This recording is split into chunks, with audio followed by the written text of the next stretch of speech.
In the churning depths of the warp, where reality bends to the whims of pure emotion and thought, Tzeentch stands as perhaps the most enigmatic of the four great chaos gods. Unlike his brothers who feast upon the raw brutality of war, the decay of entropy, or the excess of sensation, the architect of fate draws his power from something far more subtle yet equally pervasive: the mortal drive for change, ambition, and the relentless pursuit of knowledge that should remain forbidden. The birth of Tzeentch cannot be pinned to a single cataclysmic event, unlike some of his fellow chaos gods. Instead, his emergence from the roiling psychic maelstrom of the warp represents the gradual coalescence of countless mortal hopes, dreams, and schemes across millions of years of galactic history.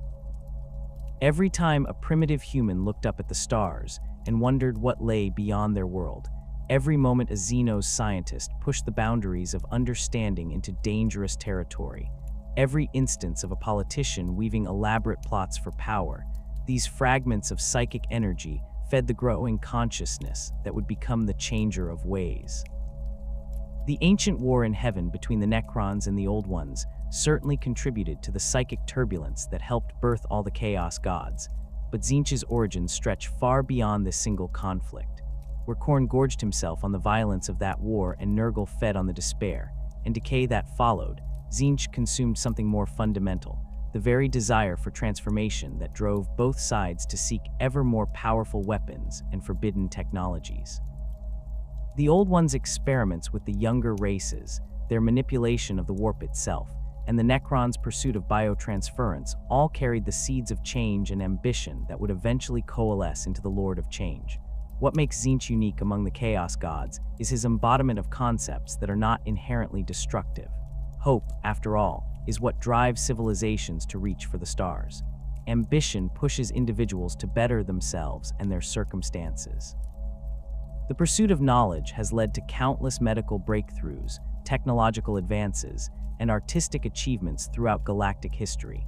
Yet within the twisted realm of chaos, these noble aspirations become corrupted into something far more sinister. The architect of fate represents change in its purest, most uncontrolled form. Where mortals might seek gradual improvement or calculated risks, Tzeentch embodies transformation without restraint or consideration for consequence. His influence turns the scholar's healthy curiosity into an obsession with forbidden lore that drives them to madness. The politician's reasonable ambition becomes a web of schemes so complex that even the schemer loses track of their original goals. The hopeful dreamer's vision of a better tomorrow transforms into a nightmare of constant, unpredictable mutation. This fundamental nature manifests in every aspect of Tzeentch's being. His physical form, when he deigns to take one, shifts constantly, a writhing mass of ever-changing flesh, feathers, and eyes that never settles into a single configuration for more than moments. His voice speaks in multiple tones simultaneously, each offering different versions of the same information, layered with meanings within meanings. Even his most basic interactions with reality carry the seed of transformation, as his presence alone can cause spontaneous mutation in nearby matter. The realm of Tzeentch within the warp reflects this chaotic nature.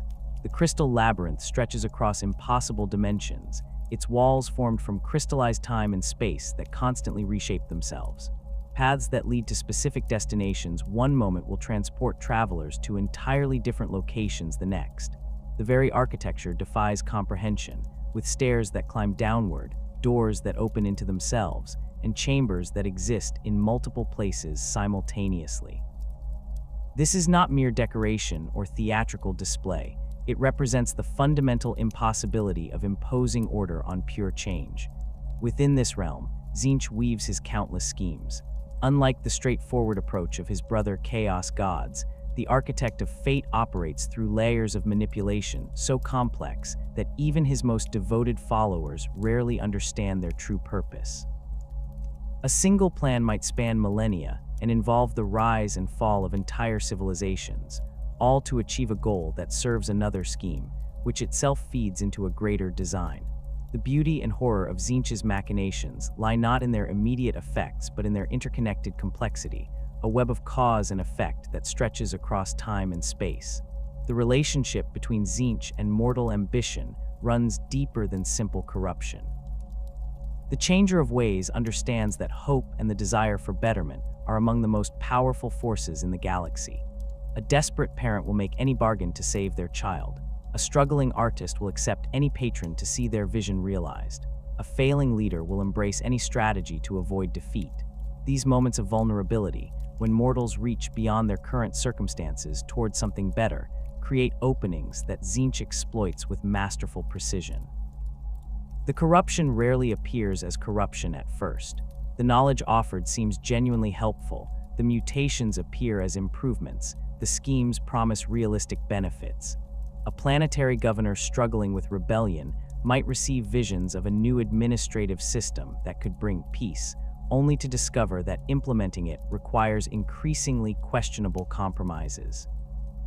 A tech priest seeking to improve their Forge world's output might stumble upon ancient SDC patterns that work perfectly, each success building confidence until they're manufacturing technologies that blur the line between machine and demon.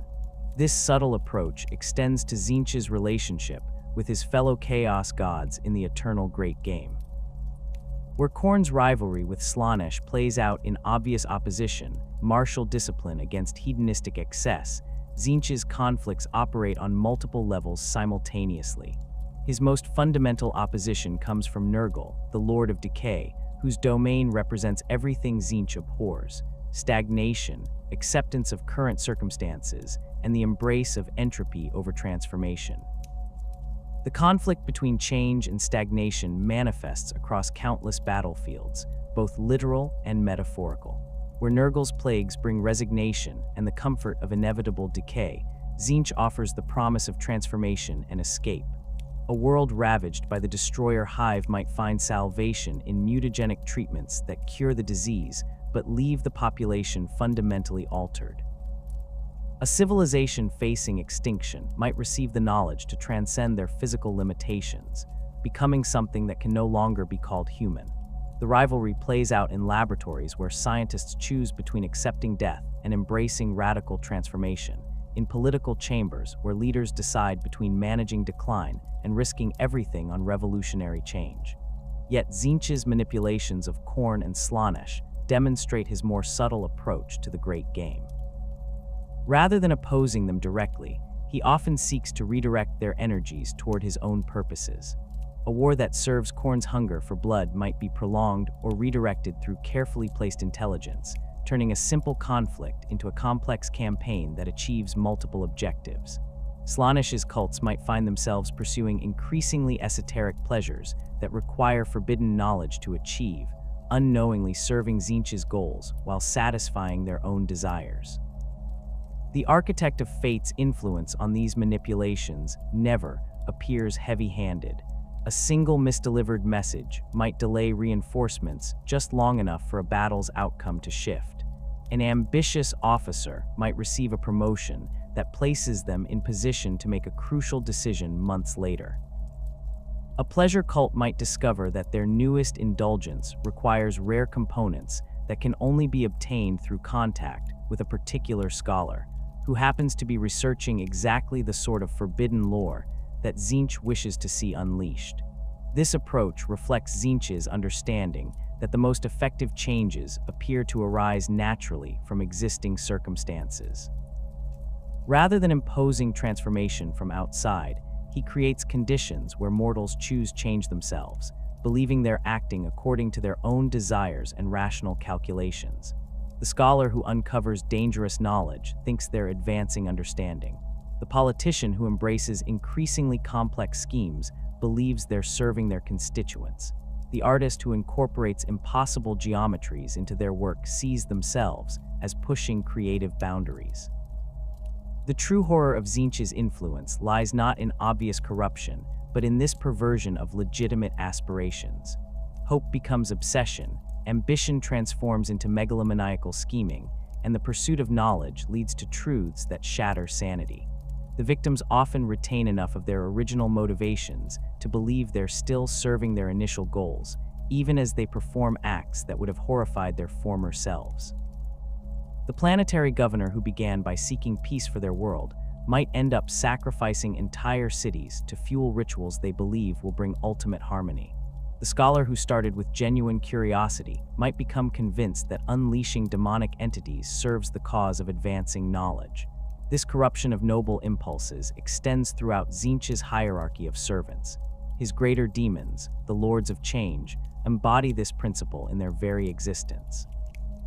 These towering creatures combine immense intellect with an alien understanding of causality that allows them to perceive and manipulate probability itself. When a Lord of Change intervenes in mortal affairs, the results often appear as remarkable coincidences or strokes of fortune rather than obvious supernatural interference. A key witness might happen to be elsewhere when needed testimony could prevent a war. A crucial document might be misfiled at exactly the moment its contents could expose a conspiracy. A promising young leader might suffer an accident that removes them from play, just as their influence could have stabilized a region.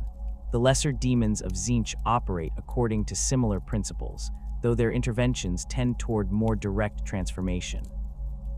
Horrors split and merge in battles that serve multiple purposes simultaneously, weakening enemies while creating conditions for future schemes. Flamers of Tzeentch burn away not just flesh but certainty itself, leaving survivors changed in ways that extend far beyond physical mutation. Screamers tear through reality itself, creating rifts that allow carefully timed interventions in distant locations. The realm of Tzeentch exists as perhaps the most bewildering domain within the warp, a dimension where the very concept of physical law becomes meaningless.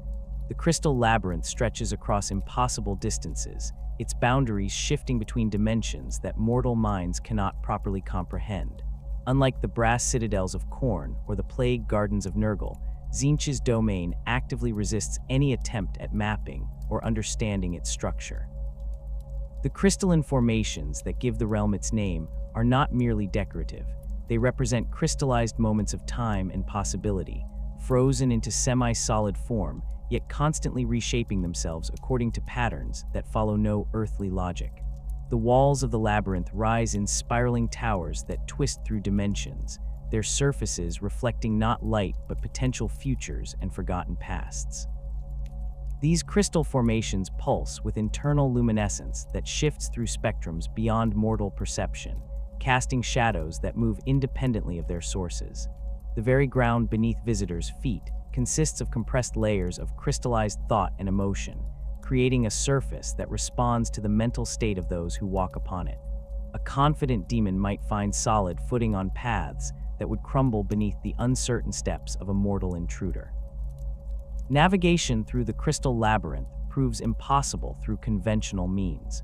Corridors that lead north might deposit travelers in locations that existed centuries in the past, while doorways that appear to open onto familiar chambers instead reveal vistas of alien worlds that may never come to exist. The architecture itself participates in Tzeentch's schemes, with staircases that climb downward into higher floors and passages that loop through themselves without creating paradox. Bridges span chasms filled with swirling temporal energy, their spans constructed from solidified causality that allows crossing between cause and effect. The most disorienting aspect of the realm's geography lies in its treatment of scale and proportion.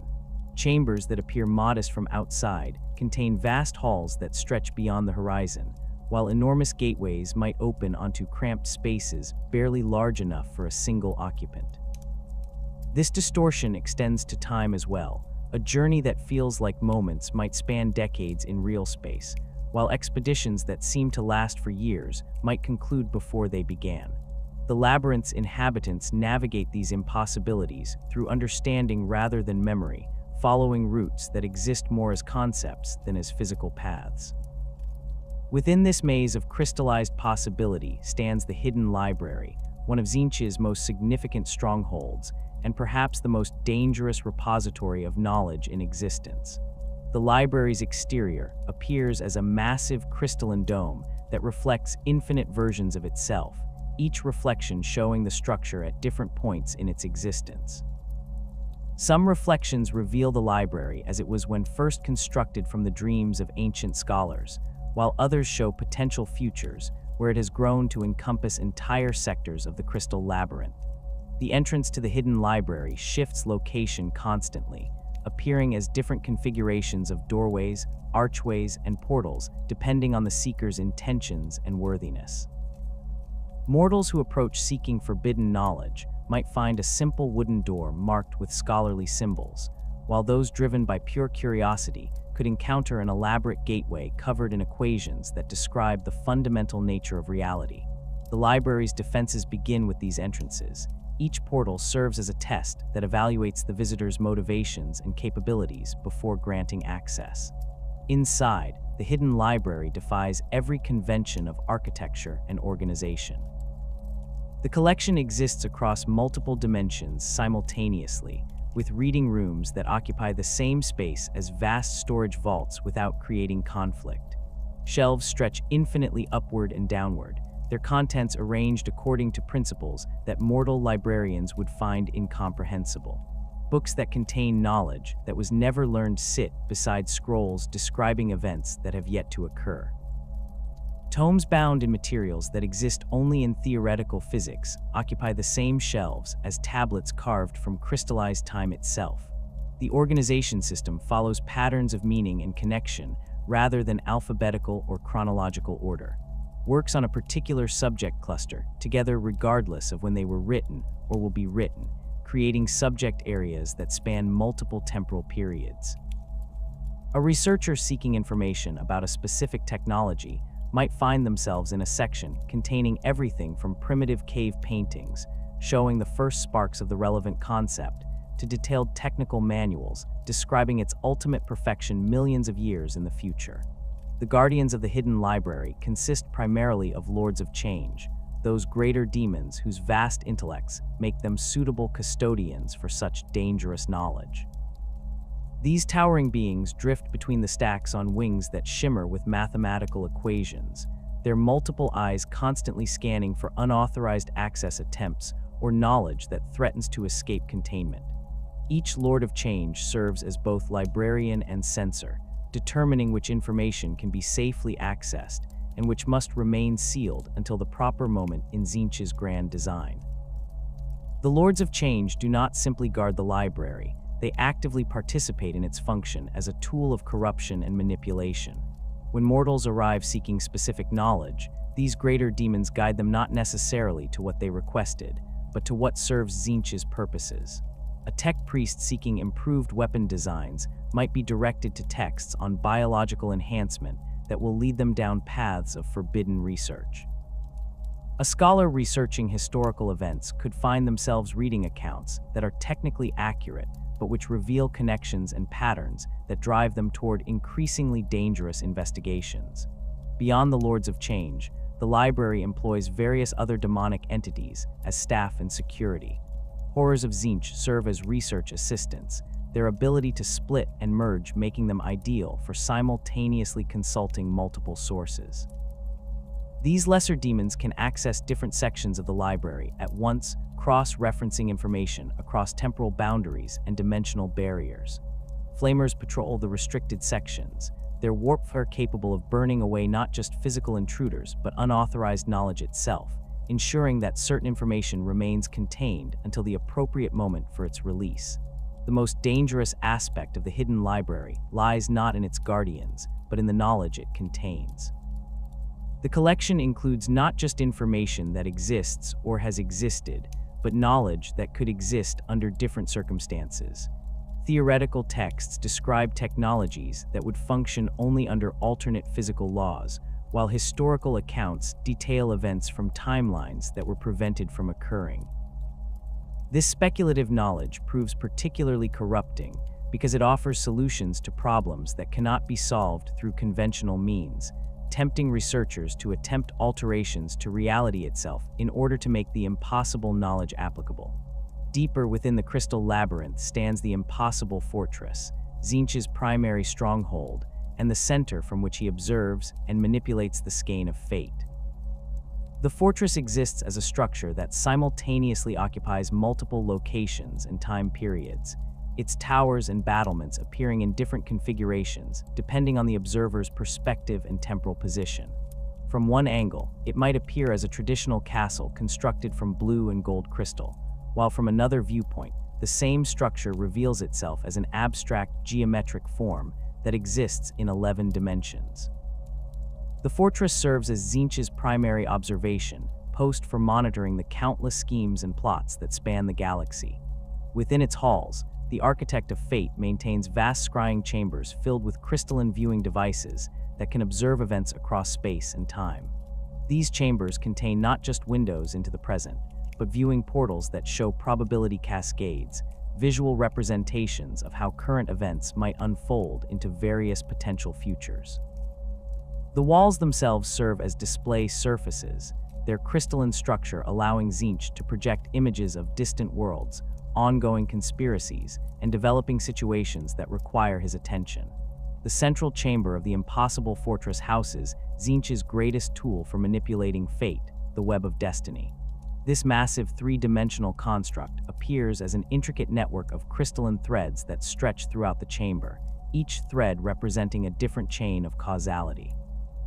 The web responds to Tzeentch's will, allowing him to trace the connections between seemingly unrelated events and identify the precise points where minor interventions can produce major changes. A single touch to one thread might set in motion a sequence of events that leads to the fall of an imperial world centuries later, while adjusting another could ensure that a particular individual is born with the specific combination of traits needed for a future scheme. The manipulation of these threads requires incredible precision and foresight. Tzeentch must account not only for the immediate effects of his interventions, but for the countless secondary and tertiary consequences that ripple outward through time. A decision to delay a particular battle by causing mechanical failures in one side's equipment might prevent thousands of deaths in the short term, but if those deaths were necessary to create the specific emotional conditions needed for a later psychic awakening, the intervention could undermine schemes that depend on that awakening occurring at the proper moment. The fortress also contains planning chambers where Tzeentch develops his most complex schemes. These rooms exist in a state of temporal flux, allowing the Architect of Fate to experience different versions of the same planning session simultaneously. He can explore multiple approaches to the same problem in parallel, comparing the outcomes of different strategies before committing to a particular course of action. The walls of these chambers display constantly shifting diagrams and charts that track the status of ongoing plots, with connections drawn between events that might be separated by millennia or occur on opposite sides of the galaxy. The nature of time within the crystal labyrinth fundamentally differs from its behavior in real space. Past, present, and future exist as equally accessible states rather than as a linear progression. Visitors to the realm might encounter their own past or future selves, engage in conversations with individuals who died centuries ago, or witness events that have yet to occur. This temporal fluidity serves Tzeentch's purposes by allowing him to coordinate activities across different time periods and ensure that his schemes unfold with perfect timing. The manipulation of causality within the realm extends beyond simple time travel. Tzeentch can create causal loops where effects precede their causes, establish connections between events that have no logical relationship, and even temporarily suspend the law of cause and effect entirely. These abilities allow for schemes of incredible complexity, where the same event might serve multiple purposes across different temporal frameworks. A battle that appears to be a simple territorial dispute in the present might simultaneously serve as the catalyst for a technological breakthrough in the past and the foundation for a religious movement in the future. The realm's treatment of possibility proves equally flexible. Within the crystal labyrinth, potential outcomes exist as semi-real entities that can be observed, manipulated, and even temporarily experienced. Tzeentch maintains chambers filled with crystallized possibilities, events that could have happened under different circumstances, preserved in solid form for study and potential implementation.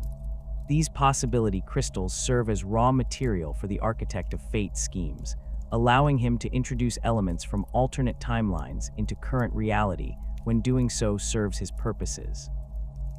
The inhabitants of the crystal labyrinth exist in a state of constant flux that reflects their master's nature. Demons of Tzeentch continuously evolve and change, their forms shifting to match their current assignments and the needs of ongoing schemes. A flamer might temporarily develop additional sensory organs when tasked with monitoring a particular location, while a horror could split into specialized forms designed for different aspects of the same mission. This adaptability makes the realm's denizens incredibly effective tools for implementing Tzeentch's complex plans. The lesser demons that populate the labyrinth serve functions that extend far beyond simple combat or intimidation. Screamers of Tzeentch patrol the dimensional boundaries, their ability to tear through reality allowing them to create temporary passages between distant locations. These rifts enable rapid communication and transportation across the realm, ensuring that information and resources can be deployed wherever needed. The Screamers also serve as early warning systems, their psychic screams alerting the fortress to intrusions or unexpected developments that might require Tzeentch's attention. Disc-riding demon heralds carry messages between different sections of the realm, their floating platforms allowing them to navigate the impossible architecture with ease. These messengers do not simply relay information, they serve as mobile nodes in Tzeentch's communication network, capable of processing and analyzing data as they travel. A herald dispatched with a simple status report might return with detailed analysis of how that information affects other ongoing schemes, complete with recommendations for adjustments to current plans. The Crystal Labyrinth also hosts more exotic demon entities that exist nowhere else in the warp. Probability shepherds appear as shifting geometric forms that guide the flow of chance and coincidence throughout the realm. These beings ensure that unlikely events occur with precisely the right frequency to serve Tzeentch's purposes, manipulating random factors to produce outcomes that appear natural but serve specific strategic goals. Timeline weavers exist as temporal entities that can move freely between different chronological periods, serving as agents for schemes that require coordination across multiple time periods. The Demon Legions of Tzeentch represent the most intellectually sophisticated and strategically complex forces within the warp, each entity serving as both warrior and scholar in the architect of fate's endless schemes. Unlike the straightforward brutality of Khorne's bloodletters or the pestilent hordes of Nurgle's plaguebearers, Tzeentch's demonic servants operate through layers of deception, manipulation, and calculated transformation that make them uniquely dangerous opponents on any battlefield. At the apex of this hierarchy stand the Lords of Change, greater demons, whose very presence warps reality around them through sheer psychic magnitude. These towering entities combine the physical power expected of greater demons with intellectual capabilities that rival the greatest mortal scholars and strategists. A Lord of Change typically manifests as a creature standing 4 to 5 times the height of a space marine, its form blending avian and humanoid characteristics in ways that shift constantly according to its current needs and emotional state. Brilliant plumage covers much of their bodies, feathers that shimmer with colors beyond the normal spectrum and bear patterns that hurt mortal eyes to observe directly. The most distinctive feature of any Lord of Change lies in its proliferation of eyes, which appear not just in the expected locations but scattered across wings, embedded in feathers, and sometimes floating independently around the creature's form.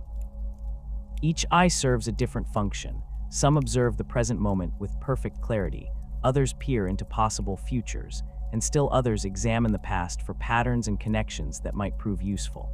The constant movement and independent focus of these organs creates a deeply unsettling effect, as observers realize they are being examined from dozens of perspectives simultaneously.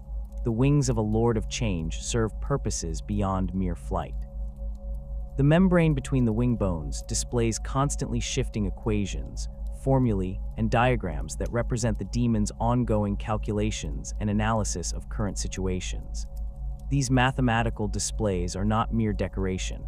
They represent active processing of probability matrices, tactical assessments, and strategic planning that occurs continuously during combat and conversation. Experienced opponents learn to watch these wing displays for clues about the demon's intentions, though the information revealed often proves more misleading than helpful. The psychic powers wielded by Lords of Change exceed those of most mortal psychers by several orders of magnitude. These greater demons can reshape local reality through pure force of will, transmuting matter from one state to another, altering the flow of time in localized areas, and creating illusions so convincing that they become temporarily real. Their mastery of divination allows them to perceive multiple potential outcomes for any given situation, enabling them to make tactical decisions based on knowledge of how different approaches might unfold. This prophetic ability makes Lords of Change extraordinarily difficult opponents in direct combat, as they can anticipate and counter enemy actions before those actions are fully committed.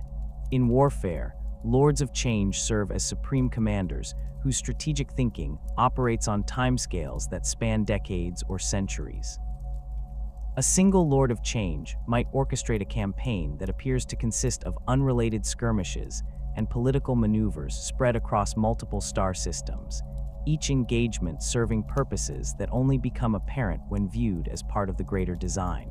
Their approach to military command emphasizes misdirection and the creation of favorable conditions rather than direct application of force. A Lord of Change would rather manipulate enemy commanders into making strategically disastrous decisions than simply destroy their forces through overwhelming firepower. The tactical flexibility of Lords of Change extends to their ability to operate effectively across multiple theaters simultaneously. Through their mastery of scrying and divination, these greater demons can monitor and direct operations on distant worlds while personally leading forces in immediate combat. Their psychic communications networks allow them to coordinate activities across vast distances, ensuring that seemingly independent actions serve unified strategic objectives. This capability makes them particularly dangerous opponents for Imperial forces, whose command structures rely on more conventional communication methods that can be intercepted or disrupted. Beneath the Lords of Change in Tzeentch's hierarchy exist the Horrors, demon entities whose fundamental nature embodies the principle of transformation through division and multiplication. These creatures appear as roughly humanoid figures composed of roiling warp stuff, their forms constantly shifting between semi-solid and purely energetic states. The most commonly encountered variety, pink horrors, stand approximately as tall as human children, but possess strength and resilience far beyond mortal capabilities. Their skin writhes with internal movement, as if composed of liquid fire contained within a flexible membrane, and their faces display expressions of manic glee that never quite seem appropriate to the current situation. Pink horrors serve multiple functions within Tzeentch's forces, operating as both frontline troops and mobile manifestations of chaotic change. In combat, they hurl bolts of warp fire that burn through both physical matter and psychic defenses, their attacks carrying mutagenic properties that can transform victims in unpredictable ways. A soldier struck by horror fire might find their weapon fusing with their hand, their armor growing into their flesh, or their tactical awareness suddenly expanded to encompass strategic considerations they were never trained to understand. These transformations rarely prove immediately fatal, but they invariably render the victim less effective in their original role, while potentially making them useful for entirely different purposes. The true horror of pink horrors becomes apparent when they suffer significant damage or destruction. Rather than simply dying, these demons undergo a process of division that splits them into two blue horrors, smaller but more agile entities that retain the memories and basic personality of their predecessor, while developing distinct individual characteristics.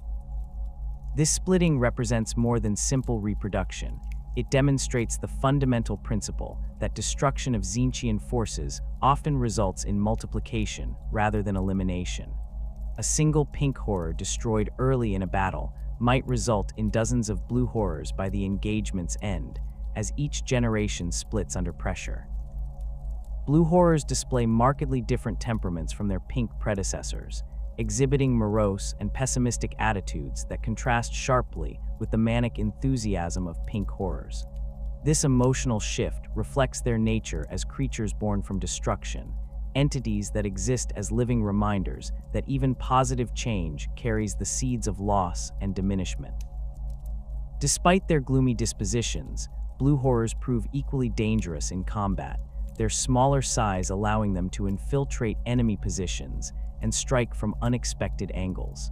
Their warpfire attacks carry different properties from those of pink horrors, tending to drain energy and enthusiasm from targets rather than causing physical transformation.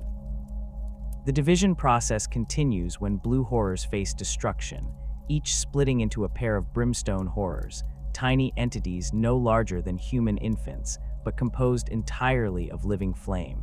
These smallest demons represent pure destructive potential concentrated into minimal physical form.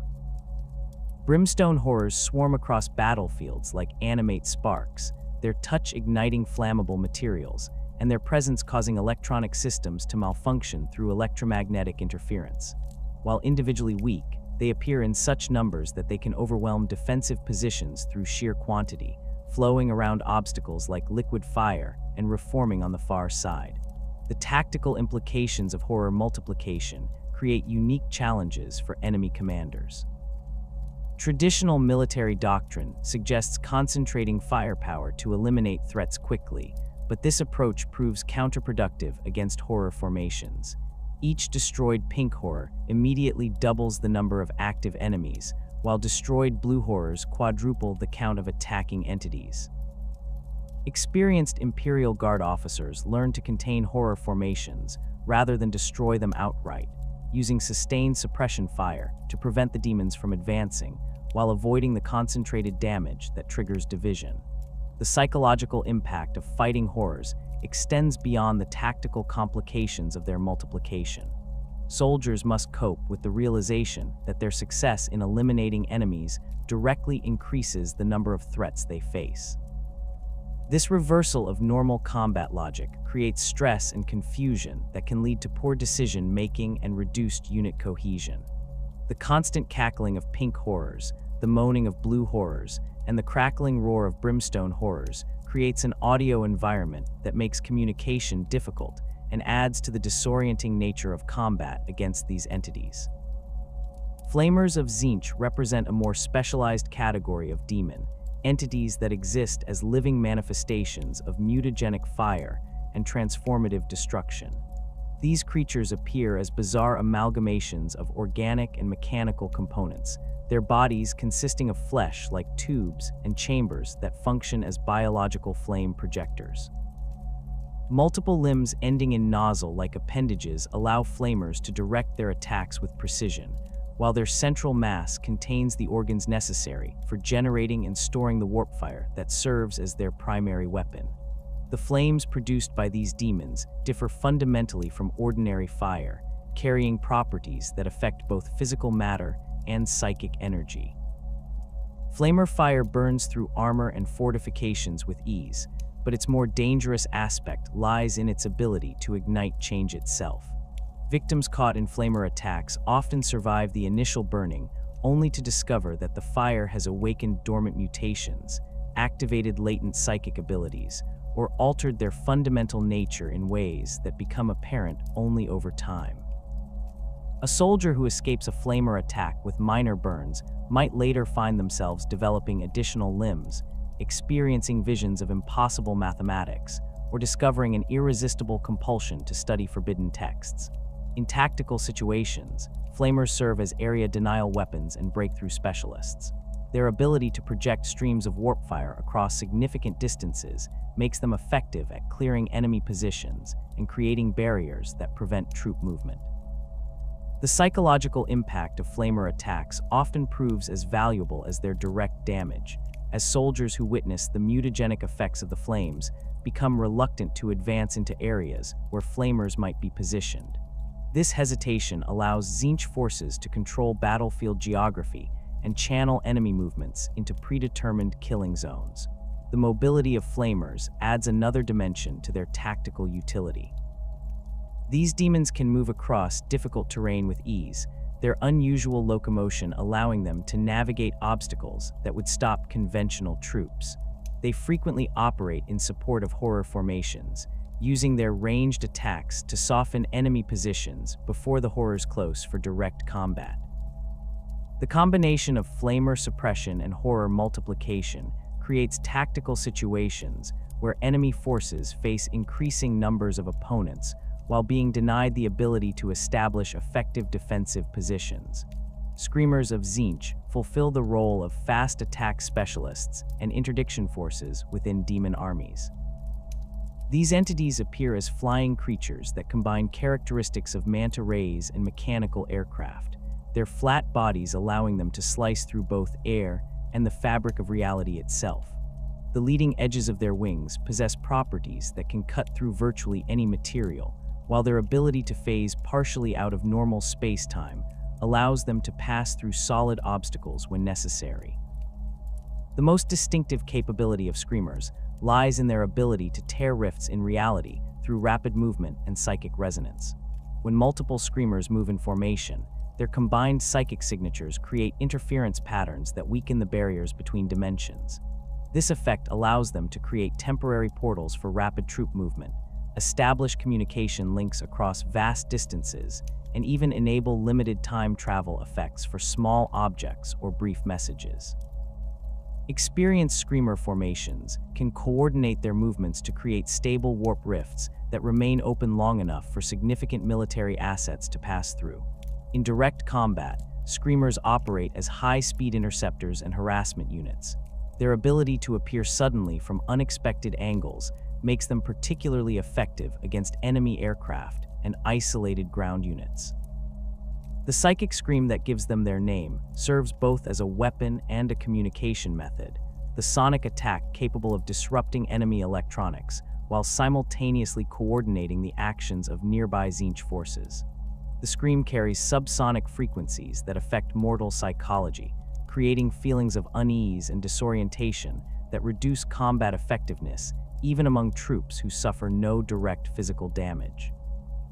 The interdiction capabilities of Screamers extend to their role in preventing enemy reinforcements and supplies from reaching combat zones. Formations of these demons can establish patrol patterns that effectively blockade entire star systems, their ability to detect and intercept ships traveling through the warp making them invaluable for strategic operations. The psychological impact of Screamer attacks on ship crews often proves as important as the physical damage inflicted, as the otherworldly nature of these entities creates terror that can lead to crew mutinies and command failures. Among the named greater demons of Tzeentch, few command as much attention and fear as Kairos Fateweaver, the Oracle of Tzeentch. This unique Lord of Change possesses two heads that face in opposite directions, one capable of seeing all possible futures, while the other observes all potential pasts. This dual perception grants Kairos prophetic abilities that exceed those of other Lords of Change by several orders of magnitude, making him one of the most strategically valuable entities in Tzeentch's service.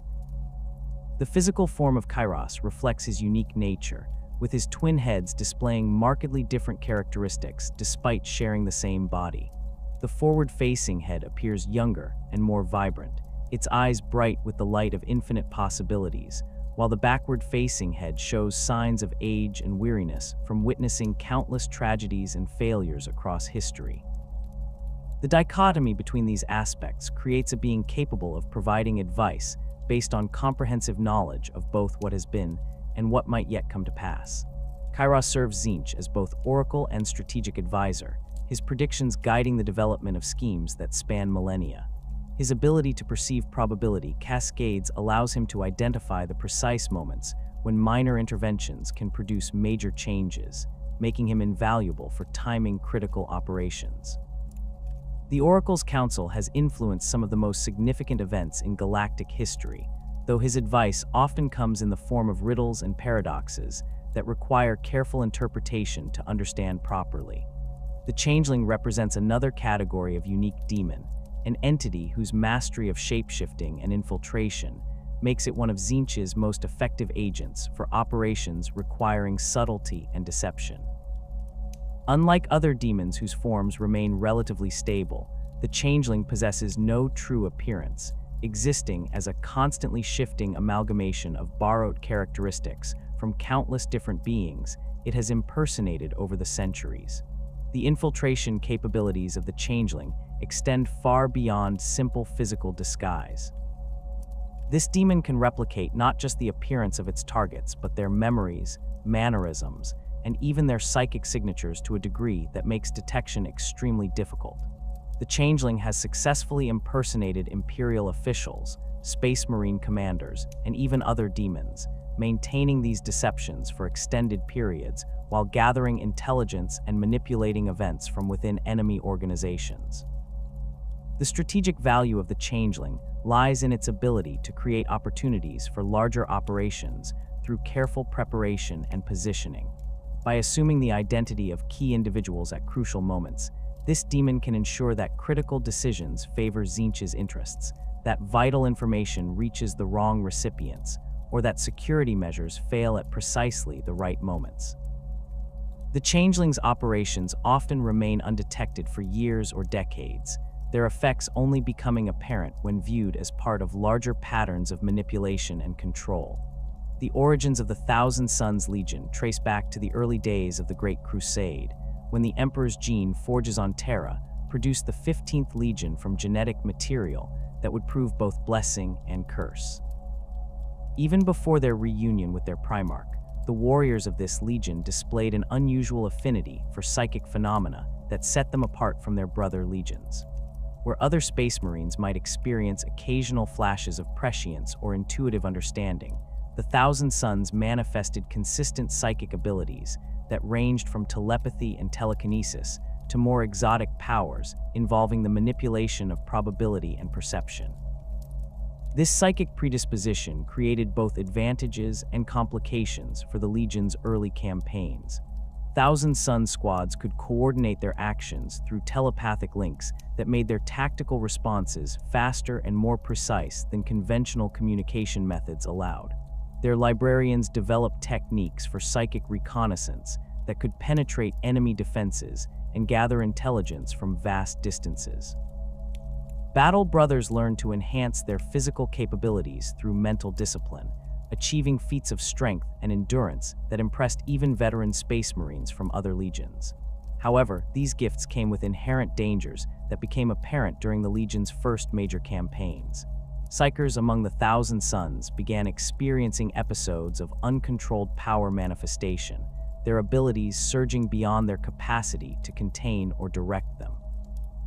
These incidents ranged from minor disruptions like spontaneous telekinetic effects to catastrophic events where Battle Brothers lost control entirely, their psychic energies lashing out indiscriminately at friend and foe alike. The Legion's command structure struggled to develop protocols for managing these occurrences while maintaining operational effectiveness. The discovery of Magnus the Red on the world of Prospero provided answers to some questions while raising others that would prove far more troubling. The Cyclops Primarch had been raised by the scholar sorcerers of Prospero, a civilization that had developed sophisticated understanding of psychic phenomena over thousands of years. Unlike most human worlds, Prospero embraced psychers rather than fearing them, creating institutions dedicated to the study and refinement of psychic abilities. The planet's great libraries contained texts on subjects that other worlds considered forbidden knowledge, while its academies trained practitioners in techniques that pushed the boundaries of what mortals could safely attempt. Magnus himself embodied the pinnacle of psychic achievement, his single eye capable of perceiving layers of reality that remained hidden from ordinary vision. His mastery extended across multiple disciplines of psychic practice, from the manipulation of matter and energy to complex divination techniques that allowed him to perceive potential futures with startling accuracy. The Primarch's understanding of the warp exceeded that of most other beings in the galaxy, including many of his brother Primarchs who possessed psychic abilities of their own. When Magnus took command of the Thousand Sons, he implemented training regimens that drew upon Prosperine traditions of psychic education. The Legion's librarians studied at the feet of Prosperine masters, learning techniques that had been refined over millennia of careful practice. Battle Brothers with psychic potential received instruction in mental disciplines that helped them channel their abilities more effectively while reducing the risk of dangerous manifestations. The integration of Prosperine knowledge with Astartes' physiology and training created a unique synthesis that made the Thousand Sons the most psychically capable legion in the Imperial arsenal. The early campaigns of the reunited legion demonstrated the tactical advantages of this psychic mastery. Thousand Sons forces could coordinate complex operations across vast battlefields through telepathic networks that enemy jamming could not disrupt. Their librarians provided intelligence-gathering capabilities that allowed the Legion to anticipate enemy movements and identify weaknesses in defensive positions before conventional reconnaissance could detect them. In several notable engagements, Thousand Sun Psykers turned the tide of battle by manipulating enemy equipment, creating illusions that confused opposing forces, or simply overwhelming enemy Psykers through superior training and technique. Yet even as the Legion achieved victory after victory, disturbing signs began to manifest among its ranks. Battle Brothers reported strange dreams filled with imagery of crystalline labyrinths and impossible geometries. Some warriors began experiencing spontaneous mutations that altered their physical appearance in subtle but noticeable ways, changes in eye color, the development of additional digits, or skin that took on unusual textures or hues. These alterations occurred most frequently among the Legion's most powerful Psykers, suggesting a connection between psychic ability and the mysterious transformations. The mutations initially appeared benign or even beneficial. Warriors who developed enhanced sensory organs found their combat effectiveness improved, while those whose neural structure underwent alteration often displayed increased psychic capabilities. The Legion's apothecaries studied these changes with interest rather than alarm, viewing them as natural evolution of the Astartes form in response to psychic development. Magnus himself showed little concern about the mutations, interpreting them as signs that his sons were transcending the limitations of their original design. This attitude would prove tragically misguided as the mutations began to accelerate and spread throughout the Legion. What had begun as minor alterations gradually developed into more dramatic transformations that affected both physical form and mental stability. Battle Brothers found their flesh reshaping itself according to patterns that followed no biological logic, their bones extending into new configurations, their organs multiplying or merging in ways that defied anatomical understanding. The changes were not random. They followed designs that seemed almost intentional, as if guided by some external intelligence with its own agenda for the Legion's development. The psychological effects of these transformations proved as troubling as the physical changes. Warriors who had once been models of discipline and tactical thinking began displaying erratic behavior, their thought patterns altered by neural modifications they could neither control nor understand. Some developed obsessions with abstract mathematical concepts, spending hours creating elaborate equations that described impossible geometries. Others became fixated on arcane texts, claiming to perceive hidden meanings in passages that appeared mundane to their battle brothers. As the mutations spread, they began to follow patterns that the Legion scholars recognized from ancient Prosperine texts dealing with the most dangerous aspects of warp study. The transformations resembled descriptions of the flesh change, a curse that had afflicted various human populations throughout history when they delved too deeply into psychic phenomena without proper safeguards. The realization that their Legion was succumbing to this ancient affliction sent shockwaves through the Thousand Sons command structure and prompted desperate searches for solutions. Magnus threw himself into research with characteristic intensity, consulting every text in Prospero's vast libraries and reaching out to contacts throughout the galaxy who might possess relevant knowledge. The Primarch's investigations led him into increasingly esoteric areas of study, examining theories about the fundamental nature of mutation and change that pushed the boundaries of what even Prosperine scholars considered safe to explore.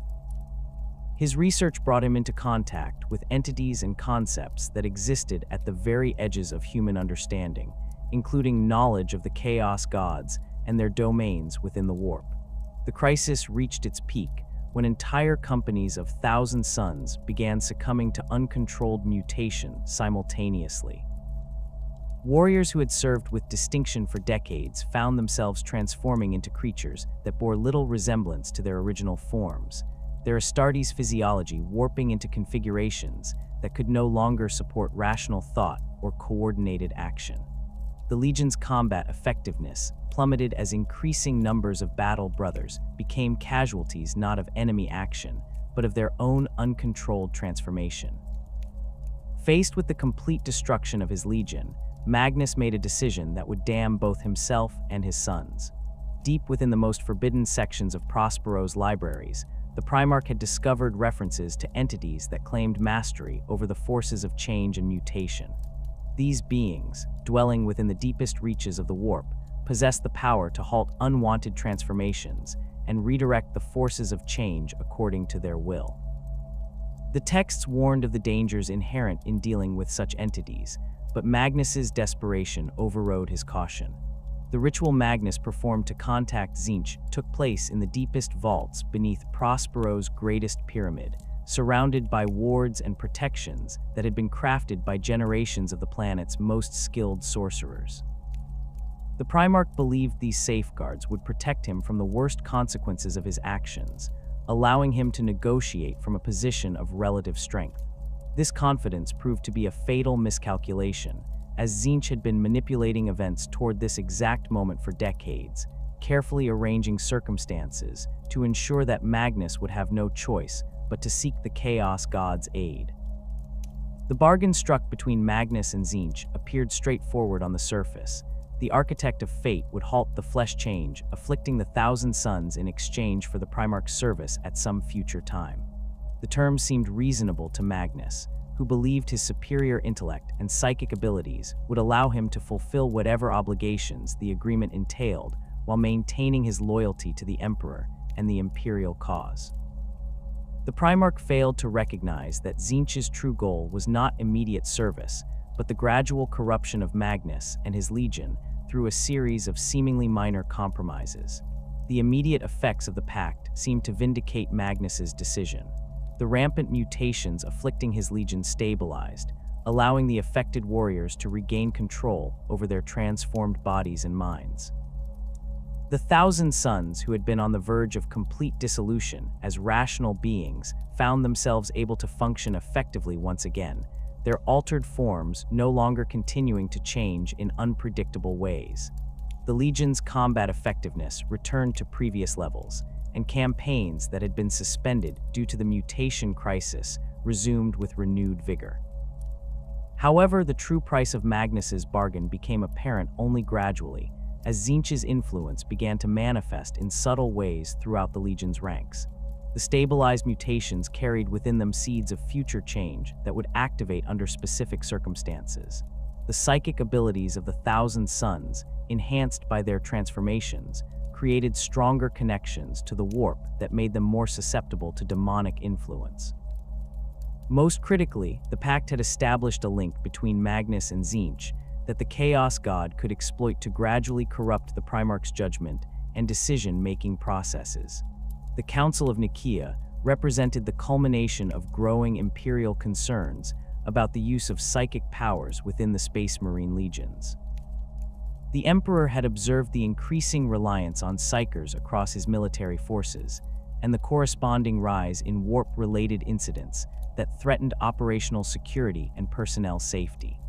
The Council brought together representatives from across the Imperium to debate the proper role of psychic abilities in imperial society and military doctrine, with particular focus on the practices of the Space Marine Librarius programs. Magnus arrived at Nicaea confident in his ability to defend the use of psychic powers and the practices of his Legion. The Primarch had prepared extensive arguments based on decades of successful campaigns where psychic abilities had provided crucial advantages over enemy forces. He brought with him detailed documentation of the Thousand Suns' achievements, statistical analyses showing the effectiveness of psychic tactics, and theoretical frameworks that demonstrated how properly trained psychers could serve the Imperial cause while minimizing risks to themselves and their allies. The Primarch's presentation to the Council showcased both his intellectual brilliance and his fundamental misunderstanding of the political dynamics at play. Magnus approached the debate as a scholarly discussion, where the strength of his arguments and the weight of evidence would determine the outcome.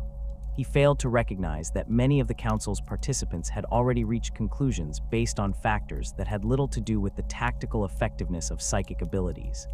Fear, superstition, and political considerations played larger roles in shaping opinions than the rational analysis that Magnus assumed would guide the proceedings.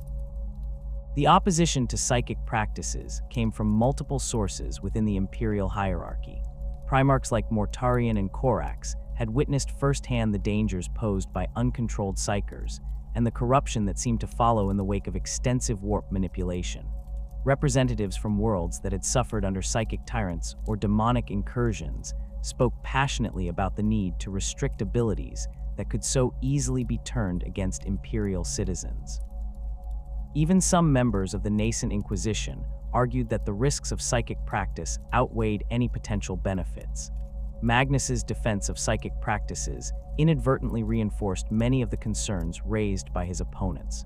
His detailed knowledge of warp phenomena and his casual references to entities and forces that existed beyond normal reality created unease among council members who viewed such familiarity with suspicion. The Primarch's confidence in his ability to safely navigate the dangers of the warp struck many observers as hubris rather than expertise, particularly given the recent mutation crisis that had affected his own legion. The Emperor's final ruling banned the use of psychic powers within the Space Marine legions, ordering the dissolution of all librarius programs and the cessation of psychic training and practice. The decree specifically prohibited the study of warp-related phenomena and the use of sorcerous techniques, with violations to be treated as serious breaches of imperial discipline. For the Thousand Sons, this ruling represented not just a tactical limitation, but an existential threat to their identity and effectiveness as a fighting force. Magnus's reaction to the Nicaea decree revealed the extent to which Tzeentch's influence had already begun to affect his judgment. Rather than accepting the Emperor's decision and working within the new constraints, the Primarch chose to interpret the ruling in ways that allowed him to continue his research and psychic practices in secret. He convinced himself that his superior understanding of the warp and his noble intentions exempted him from the spirit, if not the letter, of the Emperor's commands. This rationalization marked the beginning of Magnus's active defiance of imperial authority and his deeper descent into Tzeentch's web of corruption. The Thousand Sons' continued use of psychic abilities after Nicaea took on an increasingly secretive character that isolated the Legion from their imperial allies. Magnus implemented elaborate protocols to conceal their psychic practices from outside observers, creating layers of deception that became more complex over time. The Legion's operations began to take on characteristics of conspiracy rather than military campaign, with battle brothers sworn to secrecy about techniques and knowledge that had once been shared openly with other imperial forces. This secrecy created a culture within the Legion that valued hidden knowledge and forbidden practices above transparency and cooperation. Thousand Sons warriors began to see themselves as guardians of truths too dangerous for lesser minds to comprehend, developing an attitude of intellectual superiority that further separated them from their peers. The Legion's increasing isolation made them more dependent on Magnus's guidance and less likely to question decisions that might have raised concerns among more diverse advisory groups. The discovery of Horus's treachery presented Magnus with what he believed was an opportunity to redeem himself in the Emperor's eyes by providing crucial intelligence about the War Master's betrayal. The Primarch's psychic abilities had allowed him to perceive the corruption spreading through the Luna Wolves and the broader conspiracy taking shape among the traitor legions. Magnus believed that warning the Emperor about this threat would demonstrate the value of psychic abilities and vindicate his defiance of the Nicaea decree.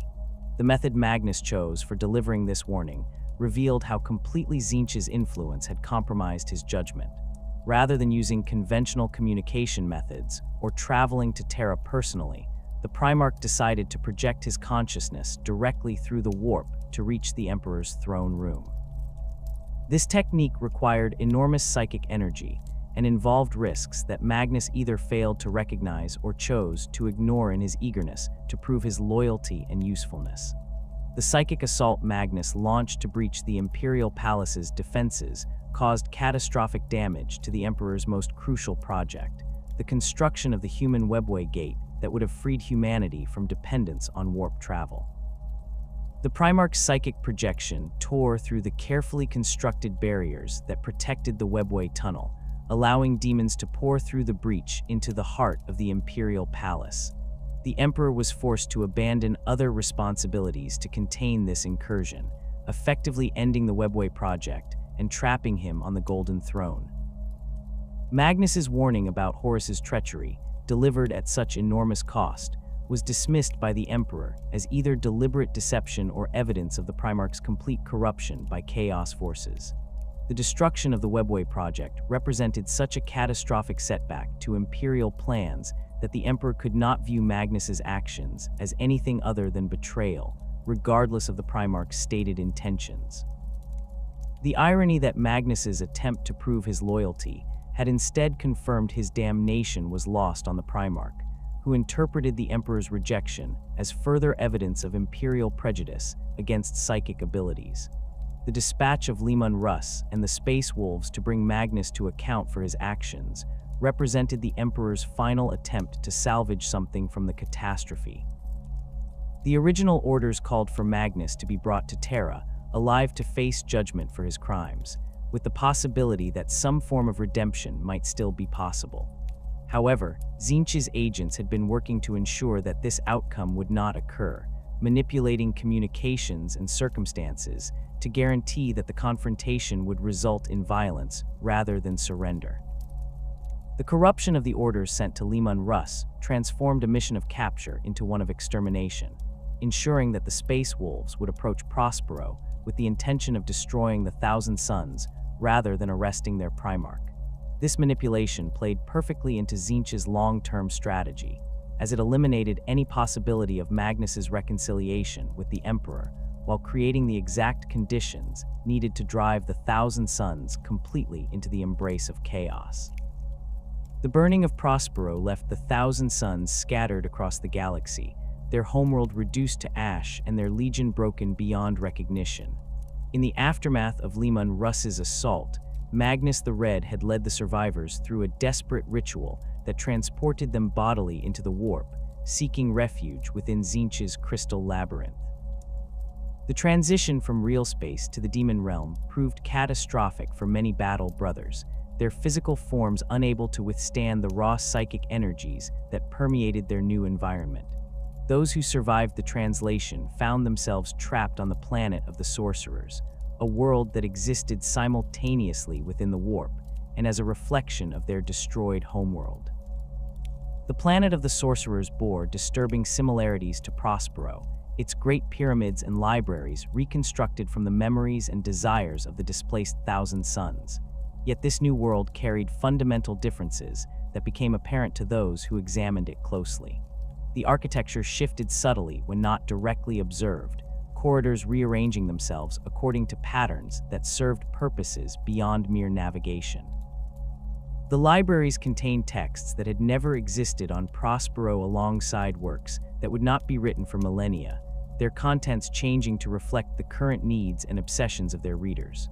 Most unsettling of all, the world's very substance seemed to respond to the emotional states of its inhabitants, becoming more solid when they felt confident and dissolving into warp stuff when doubt or despair took hold. Within this realm of crystallized possibility, the surviving Thousand Suns struggled to maintain their identity as space marines while adapting to an environment that challenged every assumption about the nature of reality. The Legion's command structure had been shattered during the evacuation from Prospero, with many senior officers either killed during the Space Wolves' assault or lost during the transition to the warp. Those who remained found themselves leading scattered groups of battle brothers, whose loyalty was strained by the traumatic events they had endured and the alien nature of their new home. Among the survivors, Chief Librarian Ozek Ariman emerged as one of the most influential figures in the Legion's attempts to rebuild and adapt. His mastery of psychic disciplines had allowed him to guide several companies through the transition to the planet of the sorcerers, and his scholarly background made him uniquely qualified to understand the challenges they now faced. Ahriman had served as Magnus's most trusted lieutenant for decades, his combination of tactical acumen and sorceress knowledge making him an ideal intermediary between the Primarch's grand visions and the practical needs of the Legion's rank and file. The chief librarian possessed a lean, ascetic appearance that reflected his dedication to scholarly pursuits over martial glory. His power armor bore the elaborate hieroglyphs and protective inscriptions characteristic of the Thousand Suns, but these decorations served functional purposes rather than mere ornamentation. Each symbol had been carefully researched and inscribed to provide specific protections against psychic attack or to enhance particular aspects of his sorceress abilities. His forestaff, a masterwork of prosperine craftsmanship, contained focusing crystals that allowed him to channel and direct psychic energies with unprecedented precision. Ahriman's intellectual capabilities rivaled those of his Primarch in many areas, particularly in the systematic study of warp phenomena and the development of practical applications for theoretical knowledge. Where Magnus often pursued understanding for its own sake, driven by an insatiable curiosity about the fundamental nature of reality, Ahriman approached sorcery as a tool to be mastered and employed for specific purposes. This pragmatic attitude made him an effective military commander and earned him the respect of battle brothers who might have found Magnus's more abstract interests difficult to relate to. The transition to the planet of the sorcerers had accelerated the mutations that plagued the Thousand Suns, the constant exposure to warp energies causing the flesh change to manifest with renewed virulence. Warriors who had maintained stable forms for decades after Magnus's pact with Tzeentch found themselves succumbing to uncontrolled transformation, their Astartes physiology warping into configurations that bore little resemblance to their original appearance. The mutations followed no predictable pattern, affecting different individuals in ways that seemed almost deliberately designed to maximize psychological impact on their battle brothers. Some warriors developed additional limbs that emerged from unexpected locations on their bodies, arms sprouting from their backs or legs extending from their torsos in configurations that defied anatomical logic. Others found their sensory organs multiplying and relocating, eyes appearing on their palms or the backs of their hands, while their original eyes might merge into single organs or split into clusters of smaller visual receptors. The most disturbing transformations affected the warriors' heads and faces, with some developing multiple mouths that spoke in different voices, while others found their skulls elongating or their features rearranging themselves according to alien geometries. The psychological effects of these mutations proved as challenging as their physical manifestations. Battle brothers who had prided themselves on their discipline and self-control found their thought patterns altered by neural changes they could neither predict nor prevent. Some developed multiple streams of consciousness that operated independently, creating internal dialogues between different aspects of their personalities. Others experienced shifts in their emotional responses, finding themselves capable of feeling colors or tasting mathematical concepts while losing the ability to experience more conventional sensations. Ahriman watched these transformations with growing alarm, recognizing that the flesh change threatened to destroy what remained of the Thousand Suns as a coherent fighting force. The chief librarian had witnessed similar patterns during the original mutation crisis that had driven Magnus to make his bargain with Tzeentch, but the current outbreak seemed more virulent and less responsive to the techniques that had previously provided some measure of control. The constant exposure to warp energies on the planet of the sorcerers appeared to be accelerating the mutation process while making it more difficult to predict or contain. The affected warriors struggled to maintain their duties and responsibilities as the changes progressed. Battle brothers whose hands had transformed into tentacles or claws found themselves unable to operate their weapons effectively, while those whose vision had been altered by ocular mutations could no longer accurately target enemies or navigate familiar terrain. The mutations seemed to follow patterns that specifically undermined military effectiveness, as if guided by an intelligence that understood exactly how to weaken the Legion's combat capabilities. More troubling still was the impact of the mutations on the warriors' ability to think and reason clearly. The Thousand Sons had always prided themselves on their intellectual capabilities, viewing their scholarly pursuits and tactical analysis as fundamental aspects of their identity. As the flesh change progressed, many battle brothers found their cognitive abilities compromised by neural alterations that affected memory, logic, and decision-making processes. Warriors who had once been capable of complex strategic thinking became fixated on simple, repetitive tasks, while others developed obsessions with abstract concepts that rendered them incapable of practical action. Ahriman recognized that conventional approaches to managing the mutation crisis would prove inadequate to address the current situation. The techniques that had worked on Prospero relied on stable environmental conditions and access to resources that were no longer available.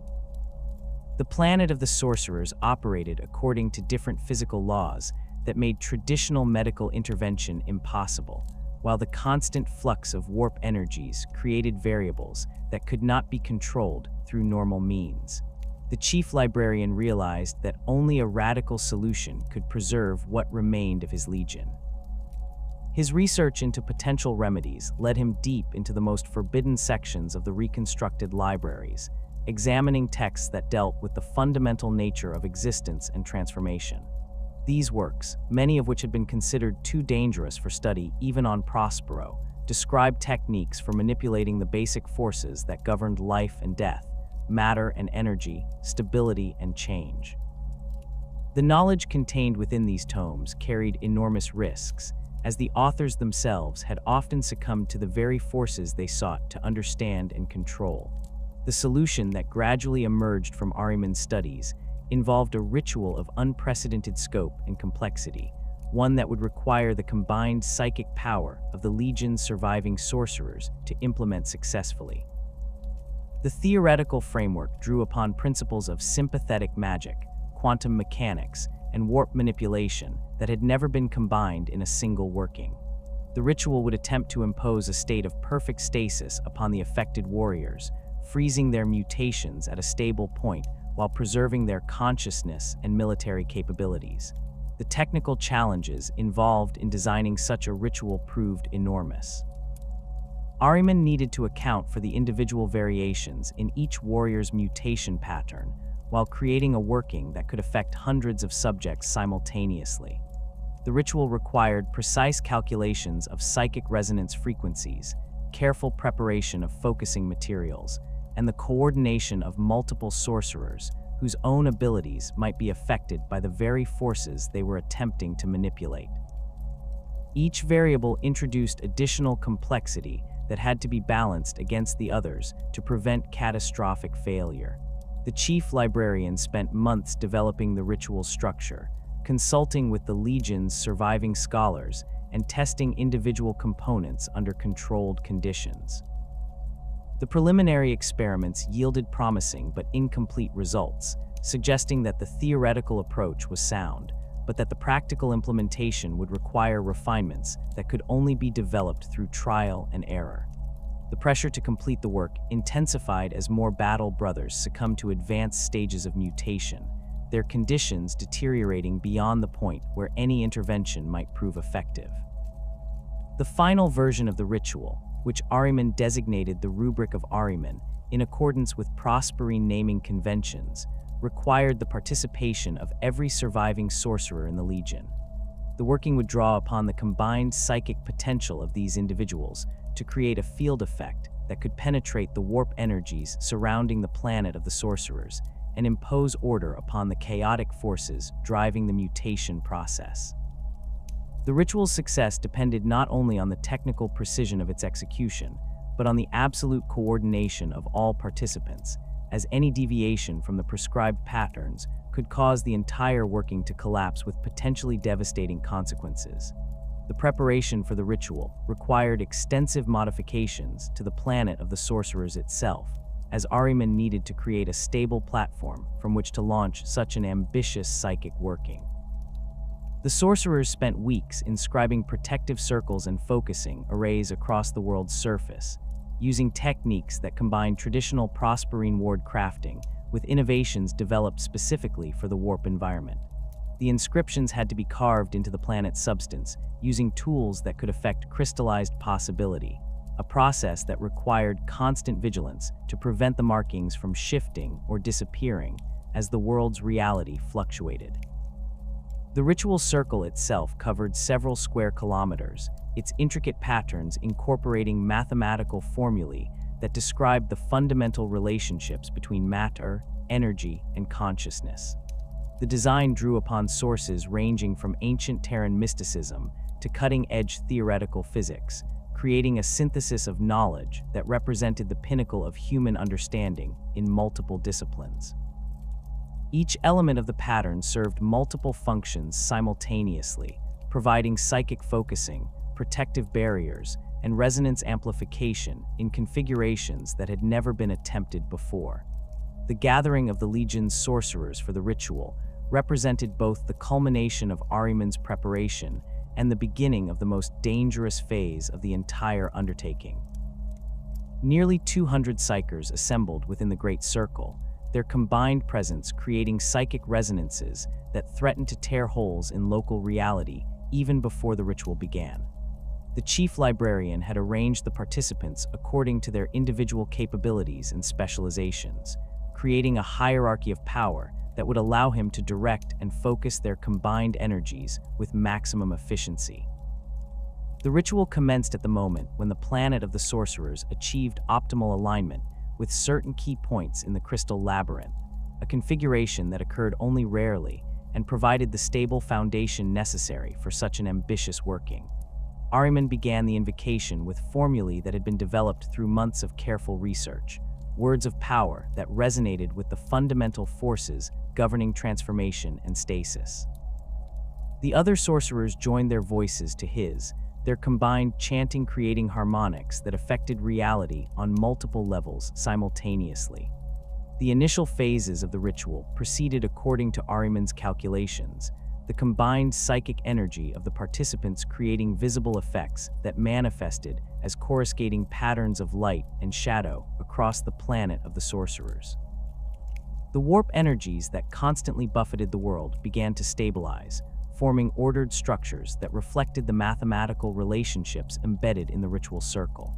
The affected thousand suns, gathered in designated areas around the primary working site, showed signs of responding to the ritual's influence as their mutations began to slow and stabilize. However, as the ritual progressed beyond its initial stages, variables that Ahriman had not anticipated began to manifest. The interaction between the sorcerers combined psychic output and the ambient warp energies created feedback loops that amplified certain aspects of the working while dampening others. The chief librarian found himself struggling to maintain control over forces that seemed to be developing their own momentum, guided by influences that operated according to logic he had not accounted for in his calculations. The presence of Tzeentches became apparent as the ritual reached its climactic phase. The Architect of Fate had been observing Ahriman's preparations with interest, recognizing an opportunity to achieve multiple objectives through careful manipulation of the working's outcome. Rather than preventing the ritual or causing it to fail catastrophically, Tzeentch chose to redirect its effects in ways that would serve his own purposes while appearing to grant Ahriman's desired results. The climax of the rubric occurred when the accumulated psychic energy reached critical mass and began to discharge across the planet of the sorcerers in waves that affected every living being within range. The energy manifested as a brilliant azure flame that burned without producing heat, its touch transforming everything it encountered according to principles that transcended normal causality. The flame spread outward from the ritual circle with mathematical precision, its progress following patterns that reflected the geometric relationships embedded in Ahriman's calculations. As the azure fire reached the gathered thousand suns, it began the process of transformation that Ahriman had intended to prevent. However, the nature of the change differed dramatically from what the chief librarian had envisioned. Instead of stabilizing the warriors' mutations while preserving their consciousness and capabilities, the ritual's energy burned away their flesh entirely, reducing their bodies to fine dust while leaving their power armor intact and functional. The psychic essence of each warrior became bound to their armor, creating entities that retained their memories and personalities while existing as incorporeal spirits housed within ceramite shells. The transformation affected the vast majority of the Legion's battle brothers, sparing only those individuals who possessed significant psychic abilities of their own. The sorcerers who had participated in the ritual survived with their physical forms intact, though many bore new mutations that reflected their exposure to the working's energies. The non-psychic warriors, who had comprised the bulk of the Legion's fighting strength, found themselves reduced to animated suits of armor filled with the dust that had once been their flesh and bones. These newly created rubric marines retained their combat skills and tactical knowledge, their spirits capable of operating their weapons and equipment with the same proficiency they had possessed in life. However, they had lost the capacity for independent thought and decision-making, becoming automata that could only respond to direct commands from their surviving sorcerer officers. The transformation had preserved their military capabilities while stripping away their personalities and individual initiative, creating perfect soldiers who could follow orders without question, but could not adapt to unexpected situations or make complex decisions on their own. The immediate aftermath of the ritual left Ahriman in a state of shock and disbelief as he surveyed the results of his working. The chief librarian had intended to save his battle brothers from the ravages of mutation, but instead had condemned them to an existence as living ghosts trapped within their own armor. The irony that his attempt to preserve the Legion had instead destroyed it in a different but equally complete manner was not lost on him, though the full implications of what he had accomplished would only become clear over time. Magnus the Red's reaction to the rubric's effects demonstrated the depths of rage and disappointment that even a demon primarch could experience. The Crimson King had been absent from the planet of the sorcerers during the ritual's performance, engaged in pursuing his own schemes within the crystal labyrinth. His return to find his legion transformed into dust-filled automata triggered an explosion of psychic fury that shattered several of the world's reconstructed pyramids and sent shockwaves through the surrounding warp space. The Primarch's anger focused primarily on Ahriman, whom he held responsible for the catastrophic outcome, despite the chief librarian's noble intentions. Magnus had spent centuries building the Thousand Suns into the most psychically capable legion in the galaxy, nurturing their development and protecting them from the worst effects of their mutations through his bargain with Tzeentch. To see that work undone by one of his most trusted subordinates represented a betrayal that cut deeper than any wound inflicted by external enemies. The confrontation between Magnus and Ahriman revealed the extent to which both had been changed by their experiences since the burning of Prospero. The Primarch's transformation into a demon prince had enhanced his psychic abilities while altering his perspective on morality and consequence in ways that made him increasingly alien to his former subordinates. Ahriman, meanwhile, had been driven by desperation and scholarly pride to attempt a working that exceeded his capabilities, his judgment clouded by the very mutations he had sought to cure. Magnus's sentence of exile represented both punishment and recognition of Ahriman's continued value as a sorcerer and military commander. Rather than simply destroying his former chief librarian, the Primarch chose to banish him from the planet of the sorcerers while allowing him to retain command of a portion of the Legion's forces. This decision reflected Magnus's understanding that Ahriman's skills would be needed for future operations, even as his presence served as a constant reminder of the ritual's tragic consequences. The exile of Ahriman marked the beginning of the Thousand Suns' fragmentation into multiple warbands and cults, each pursuing its own interpretation of the Legion's goals and methods. The surviving sorcerers found themselves divided between those who remained loyal to Magnus and those who chose to follow Ahriman into exile, while others struck out on their own to pursue individual agendas. This dispersal served Tzeentch's purposes by ensuring that the Legion's knowledge and capabilities would be spread across the galaxy, creating multiple opportunities for the Chaos God to influence events through different agents. The Rubric Marines themselves became valuable assets for all factions within the Fractured Legion, their unquestioning obedience and retained combat skills making them ideal troops for dangerous missions. The dust-filled warriors could operate in environments that would be lethal to living beings, their incorporeal nature allowing them to survive exposure to vacuum, radiation, and toxic atmospheres. However, their inability to think independently meant that they required constant supervision from sorcerer officers, limiting the tactical flexibility of forces that relied heavily on their capabilities. Ahriman's own response to his exile demonstrated the complex mixture of guilt, determination, and obsession that would drive his actions for millennia to come. The chief librarian accepted responsibility for the rubric's unexpected effects while refusing to abandon his belief that the ritual could be perfected and its consequences reversed. This conviction led him to begin a new quest for knowledge that would take him across the galaxy in search of texts, artifacts, and techniques that might provide the key to undoing his greatest failure. The focus of this new quest centered on the Black Library of the Eldar, a repository of forbidden knowledge that existed within the webway and contained information about the fundamental nature of chaos and the warp. Ahriman had learned of the Black Library's existence through references in captured Eldar texts and communications intercepted during the Great Crusade, but accessing it would require overcoming defenses that had been designed to keep out exactly the sort of entities he had become.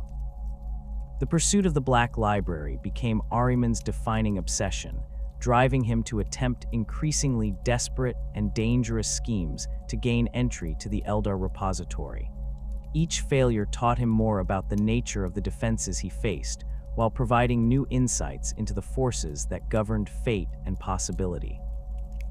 The chief librarian's repeated attempts to breach the Black Library's protections became a recurring theme in Imperial and Eldar records, his campaigns leaving trails of destruction across multiple sectors as he gathered resources and followers for each new assault. The ongoing consequences of the rubric extended far beyond the immediate transformation of the Thousand Sons battle brothers. The ritual had created a template for similar workings that other chaos sorcerers began to study and adapt for their own purposes, spreading knowledge of techniques that could fundamentally alter the nature of existence itself. The success of the working, despite its unintended consequences, demonstrated that it was possible to impose order upon the chaotic forces of the warp through sufficient preparation and psychic power. The Rubric Marines themselves became objects of study for both Imperial and Chaos forces, their unique nature providing insights into the relationship between consciousness and physical form. Tech priests of the Adeptus Mechanicus found the dust-filled warriors particularly fascinating, as they represented a form of existence that blurred the boundaries between organic life and mechanical function. Some radical members of the Mechanicus began experimenting with similar techniques, seeking to achieve their own version of the flesh weakness transcendence that the rubric had accidentally accomplished. The influence of Tzeentch extends far beyond the demon legions and fallen space marines that serve him openly within the warp. Throughout the Imperium of Man, countless mortal servants carry out the Architect of Fate's will through networks of cults and secret societies that operate in the shadows of Imperial civilization. These organizations form the hidden foundation of Tzeentch's power in real space, their members working to advance schemes that may span centuries while believing themselves to be pursuing legitimate goals of knowledge, advancement, or reform. The formation of Tzeentch cults follows patterns that reflect the Chaos God's preference for subtlety and long-term manipulation over direct confrontation. Unlike the blood-soaked rituals that mark the worship of Khorne or the plague-ridden gatherings of Nurgle's followers, Tzeentch cults often begin as seemingly innocent study groups, professional associations, or reform movements. A gathering of scholars researching ancient history might gradually shift their focus toward forbidden archaeological sites. A political discussion group could evolve into a conspiracy, to influence planetary governance through carefully placed legislation. An artist's collective might begin incorporating increasingly abstract and impossible geometries into their work, unknowingly reproducing patterns that serve as focusing arrays for psychic manipulation. The recruitment process for these cults operates through careful identification and cultivation of individuals whose personal circumstances make them susceptible to Tzeentch's influence. The architect of fate's servants excel at recognizing the signs of ambition, intellectual curiosity, and dissatisfaction with current circumstances that mark potential converts. A junior tech priest, frustrated by the hidebound traditions of their forge world, becomes a candidate for introduction to more progressive interpretations of the Omnissiah's will. A planetary governor struggling with administrative challenges might be approached by advisors offering innovative solutions to complex problems. A scholar whose research has been stifled by imperial censorship could find themselves invited to join a private library where forbidden texts are studied in secret. The initial approach to potential recruits rarely involves any obvious connection to chaos worship or heretical activities. Instead, cult agents present themselves as fellow professionals, concerned citizens, or like-minded individuals who share the target's interests and frustrations. The conversation begins with legitimate topics: administrative reform, technological innovation, historical research, or artistic expression, that gradually expand to include increasingly questionable concepts. The progression occurs so slowly that recruits often fail to recognize when they have crossed the line from acceptable inquiry into heretical investigation. Indoctrination within Tzeentch cults follows a carefully structured progression that mirrors the academic advancement systems found in imperial universities and research institutions. New members begin with access to relatively harmless information that nonetheless contains seeds of more dangerous knowledge. A cult focused on historical research might start by sharing genuinely valuable archaeological discoveries before gradually introducing texts that describe pre-imperial civilizations in ways that contradict official imperial doctrine. Political reform groups begin with reasonable proposals for improving governmental efficiency before moving toward more radical restructuring that would fundamentally alter the balance of power within imperial society. The hierarchical structure of most Tzeentch cults reflects the Chaos God's appreciation for complex organizational schemes and his understanding that knowledge serves as the most effective form of currency among his mortal servants. Lower-ranking members receive access to information and resources that enhance their professional capabilities and personal advancement, creating tangible benefits that justify their continued participation.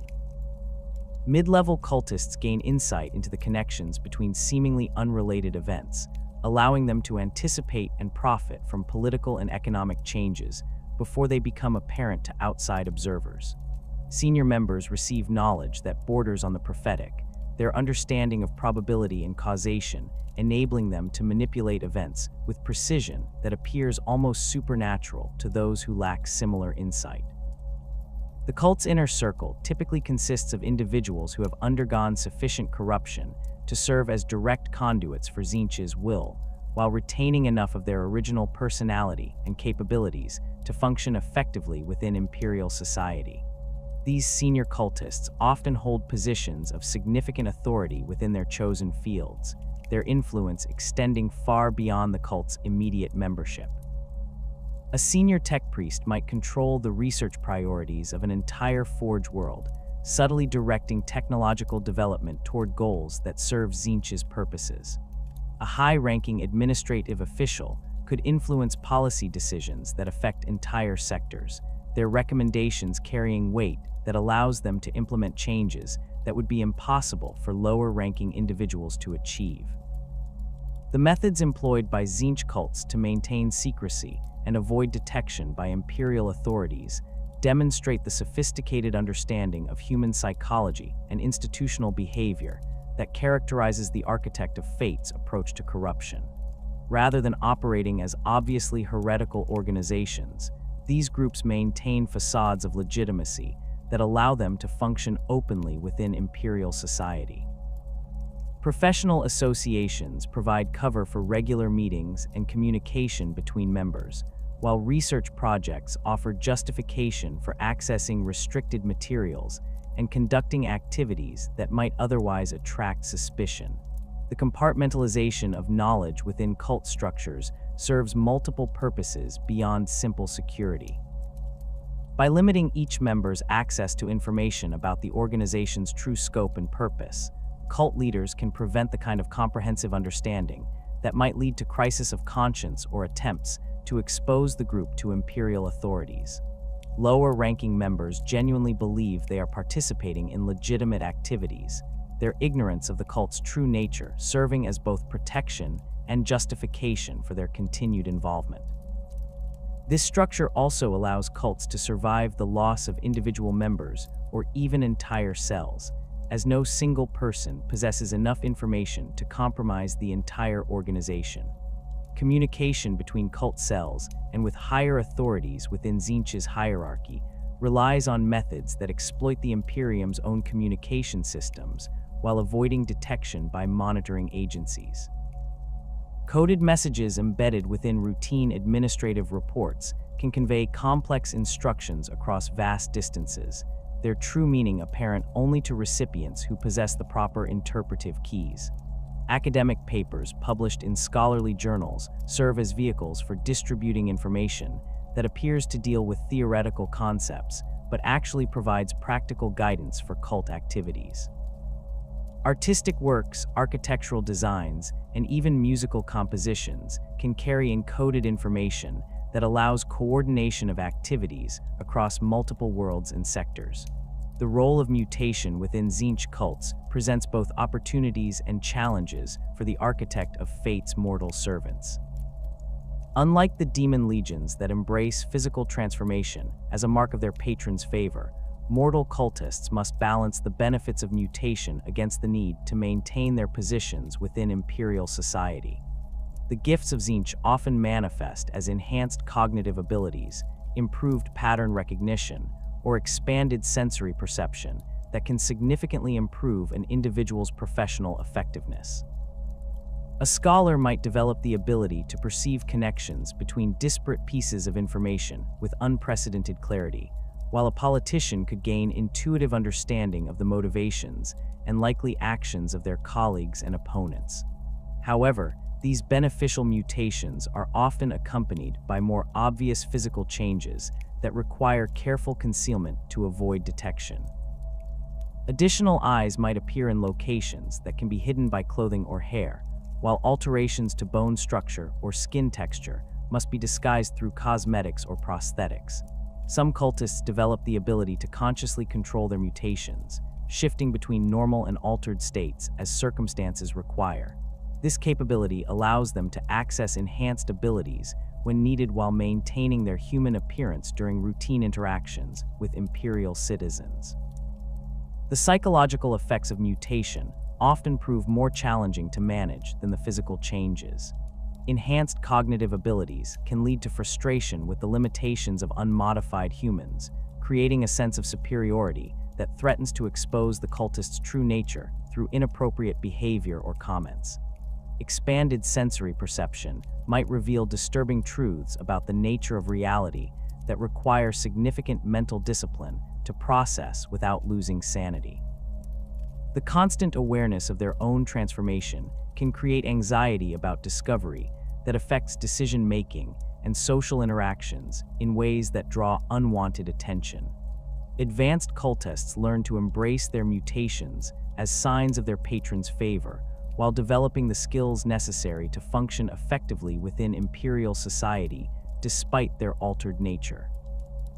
The most successful adapt their professional roles to take advantage of their enhanced capabilities, becoming indispensable to their organizations through their apparently supernatural insight and effectiveness. A mutated tech priest might gain reputation as a brilliant innovator whose technological breakthroughs consistently exceed expectations, while a transformed administrative official could become known for their uncanny ability to predict and prevent bureaucratic problems before they develop into crises. The infiltration of imperial institutions represents one of the most significant threats posed by Tzeentch cults, as their members work to subvert the very organizations responsible for maintaining order and orthodoxy throughout the Imperium. The Adeptus Administratum, with its vast bureaucracy and complex hierarchies, provides numerous opportunities for cultists to gain positions that allow them to influence policy and resource allocation on a massive scale. A single corrupted official in the right position can redirect supplies intended for loyalist forces, delay reinforcements to threatened worlds, or approve research projects that serve Tzeentch's purposes while appearing to advance legitimate imperial interests. The Adeptus Mechanicus presents particularly attractive targets for Tzeentch cults due to the organization's focus on technological advancement and the acquisition of knowledge. Tech priests who have become frustrated with the hidebound traditions of their forge worlds can be gradually introduced to more progressive interpretations of the Omnissiah's will that emphasize innovation and experimentation over adherence to established patterns. These corrupted tech priests often achieve remarkable breakthroughs that advance their careers and increase their influence within the Mechanicus hierarchy, their success serving as justification for their increasingly unorthodox methods. The infiltration of forge worlds by Tzeentch cults can have consequences that extend far beyond the immediate corruption of individual tech priests. Compromised research facilities might develop technologies that appear beneficial but contain hidden flaws or backdoors that can be exploited at crucial moments. Manufacturing centers under cult influence could produce equipment that functions normally under most circumstances, but fails catastrophically when specific conditions are met. The distribution of corrupted technologies throughout the Imperium creates a network of potential vulnerabilities that can be activated to support larger schemes when the timing is appropriate. Educational institutions throughout the Imperium provide another avenue for Tzeentch cults to spread their influence and recruit new members. Universities, seminaries, and training academies bring together individuals whose intellectual curiosity and ambition make them susceptible to the architect of fate's corruption. Corrupted faculty members can gradually introduce forbidden concepts into their curricula, presenting dangerous ideas as theoretical exercises or historical curiosities that students are encouraged to examine critically. The academic environment provides natural cover for the kind of questioning and investigation that might be viewed with suspicion in other contexts. The corruption of imperial scholars and researchers creates a multiplier effect that extends the reach of Tzeentch cults far beyond their immediate membership. Corrupted academics produce research that appears legitimate but contains subtle biases or omissions that serve the Chaos God's purposes. Their students trained in these compromised methodologies carry the corruption forward into their own careers and research projects. Over time, entire fields of study can become influenced by Tzeentchian concepts without the majority of practitioners recognizing the source of their theoretical frameworks. The relationship between Tzeentch cults and planetary governors represents one of the most dangerous forms of high-level corruption within the imperial hierarchy. Governors who have been influenced by cult agents can implement policies that appear to serve legitimate administrative purposes while actually advancing schemes that span multiple worlds and sectors. The authority wielded by planetary governors allows them to make decisions that affect millions of lives, their corruption potentially compromising entire systems through misdirected resources, inappropriate military deployments, or the implementation of laws that create conditions favorable to chaos infiltration. The manipulation of planetary governors often begins with the provision of genuinely helpful advice and resources that allow them to address immediate problems and improve their administrative effectiveness. Cult agents present themselves as consultants, advisors, or representatives of successful governors from other worlds who are willing to share their expertise. The solutions they provide work exactly as promised, creating trust and dependence that makes the governors more receptive to increasingly questionable suggestions. Over time, the governors find themselves implementing policies that serve purposes they do not fully understand, their decisions guided by advisors whose true loyalties lie with the architect of fate. The activities of Tzeentch cults extend beyond simple infiltration and corruption to include active operations designed to spread forbidden knowledge and trigger psychic awakenings throughout the imperial population. These campaigns often take the form of cultural movements that promote artistic, philosophical, or scientific concepts that contain hidden psychic triggers. A new artistic style might incorporate geometric patterns that resonate with latent psychers, causing them to experience visions or develop abilities they cannot control. Philosophical movements could spread ideas that challenge fundamental assumptions about the nature of reality, creating mental conditions that make individuals more susceptible to warp influence. The distribution of forbidden knowledge through seemingly innocent channels allows Tzeentch cults to corrupt individuals who would never knowingly participate in heretical activities. Books that appear to deal with legitimate historical or scientific topics might contain passages that serve as psychic triggers for readers with the proper mental preparation. Educational materials distributed to schools and universities could include exercises that unknowingly train students in basic sorceress techniques. Even entertainment media can carry embedded messages that influence the thoughts and dreams of consumers, gradually preparing them for more direct forms of corruption. Psychic awakening rituals conducted by Tzeentch cults serve multiple purposes within the architect of fate's broader schemes. These ceremonies can trigger the manifestation of psychic abilities in individuals who might otherwise remain dormant throughout their lives, creating new resources for the cult to exploit. The rituals also serve as focusing events that allow cult members to demonstrate their devotion and advance within the organization's hierarchy. Most importantly, the psychic energies released during these ceremonies can be directed towards specific goals, whether enhancing the abilities of existing cultists or creating conditions that support larger operations. The locations chosen for psychic awakening rituals reflect the sophisticated understanding of warp dynamics that characterizes Tzeentch's approach to corruption. Sites with natural psychic resonance, such as areas where significant historical events occurred or locations with unusual geological formations, provide enhanced focusing effects that amplify the ritual's power. Urban environments offer the advantage of large populations from which to draw participants and witnesses, while remote locations provide security from imperial interference. The most ambitious rituals take place at sites where multiple factors combine to create optimal conditions, such as ancient ruins located at points of psychic significance within densely populated areas. The coordination between different Tzeentch cults and their relationship with other chaos factions demonstrates the complex web of alliances and rivalries that characterizes the Great Game.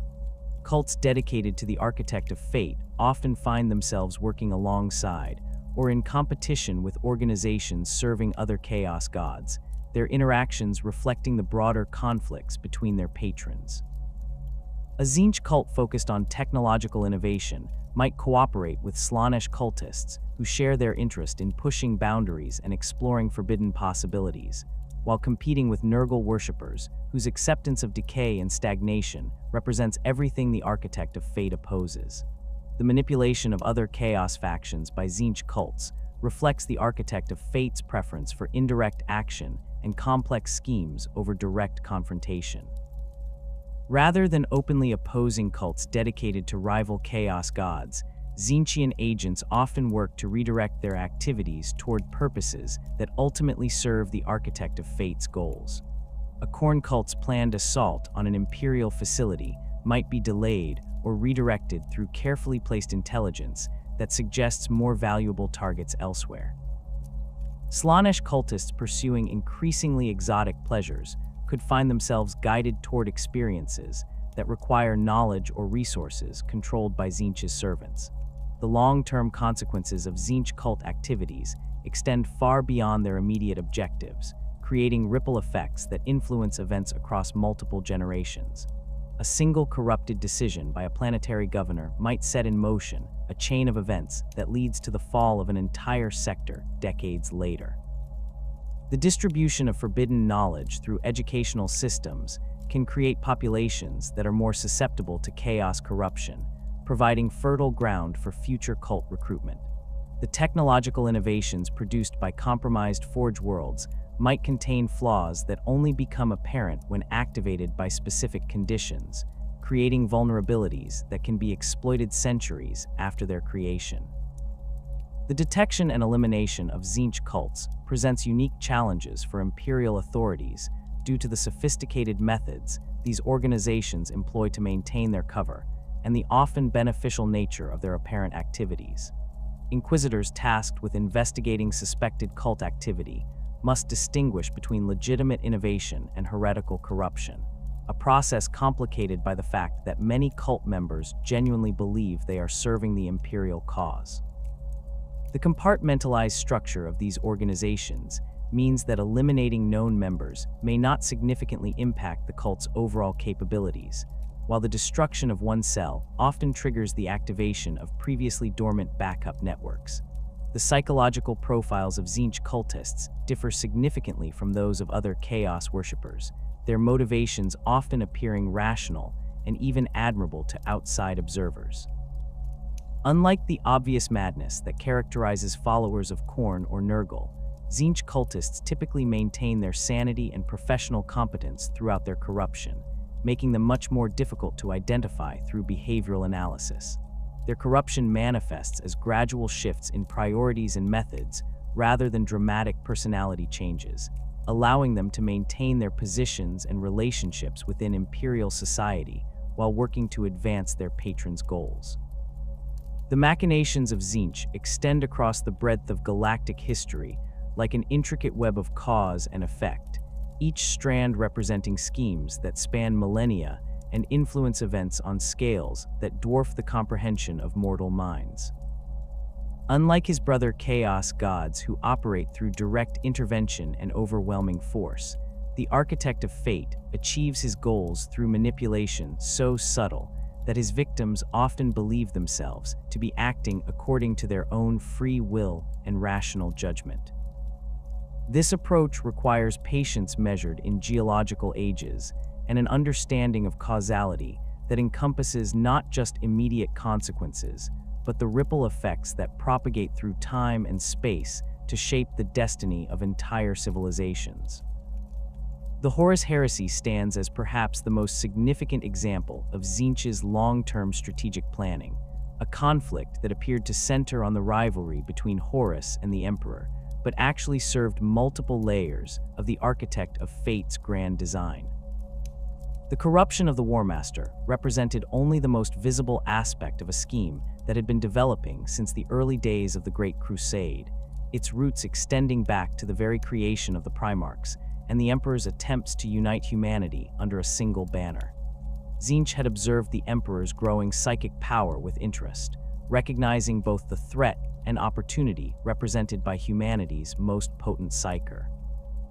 The manipulation of key figures during the heresy demonstrated Tzeentch's preference for working through existing ambitions and rivalries rather than creating artificial conflicts. Erebus of the Word Bearers, whose corruption of Horus on Davin provided the catalyst for the War Master's fall, had been influenced by whispers and visions that appeared to come from his own intuition and scholarly research. The Warrior Lodge system that spread through the legions created networks of personal loyalty that bypassed official command structures, establishing communication channels that could be exploited when the time came for open rebellion. Each element appeared to develop naturally from the personalities and circumstances of the individuals involved, masking the external influence that guided their evolution. The timing of the heresy's outbreak reflected Tzeentch's understanding of the Emperor's vulnerabilities and the broader strategic situation facing the Imperium. The rebellion began just as the Great Crusade reached its zenith, when Imperial forces were stretched across thousands of worlds, and the Emperor had withdrawn from active military command to pursue his secret projects on Terra. The War Master's corruption occurred at the moment when his authority over the other Primarchs was at its peak, ensuring that his rebellion would carry maximum impact and create the greatest possible disruption to Imperial unity. The coordination required to achieve such precise timing across multiple theaters of operation demonstrated the sophisticated intelligence networks that Tzeentch had established throughout the galaxy. The influence of the Architect of Fate on individual Primarchs extended far beyond the obvious corruption of Magnus the Red and his 1,000 sons. Fulgrim's gradual descent into perfectionist obsession created opportunities for manipulation through his desire to achieve ever greater heights of achievement and beauty. The demon sword that ultimately claimed the Phoenix provided a focus for corruption that appeared to offer enhanced capabilities, while gradually subverting the Primarch's judgment and moral compass. Perdurabo's bitterness over his legion's thankless siege warfare assignments made him receptive to arguments about the Emperor's ingratitude and the futility of blind loyalty, his analytical mind calculating the costs and benefits of rebellion in ways that seemed purely rational. The manipulation of Lorgar and the Word-Bearers represented a particularly sophisticated example of Tzeentch's long-term planning, as the Architect of Fate recognized the potential value of a legion dedicated to spreading religious devotion throughout the galaxy. The Emperor's humiliation of Lorgar at Monarchia created the emotional conditions necessary for the Primarch's turn toward chaos worship, but the specific direction of that corruption required careful guidance to ensure it served Tzeentch's purposes. The pilgrimage to the Eye of Terror that followed provided opportunities for direct intervention, with visions and revelations that appeared to come from divine inspiration, but actually reflected careful manipulation of the Primarch's psychological vulnerabilities. The corruption of Horus himself required the most delicate touch, as the Warmaster's loyalty to the Emperor ran deeper than that of most other Primarchs, and his strategic acumen made him capable of recognizing obvious manipulation attempts. The weapon that wounded Horus on Davin had been crafted specifically to create the kind of spiritual injury that would require healing through methods that opened the Primarch to chaos influence.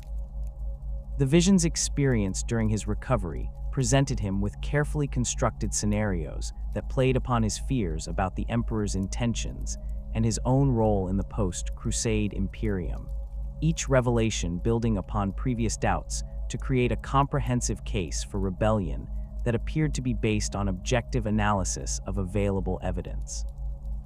The strategic objectives served by the Horus heresy extended far beyond the simple goal of overthrowing the Emperor, encompassing multiple layers of purpose that reflected Tzeentch's understanding of the long-term development of galactic civilization.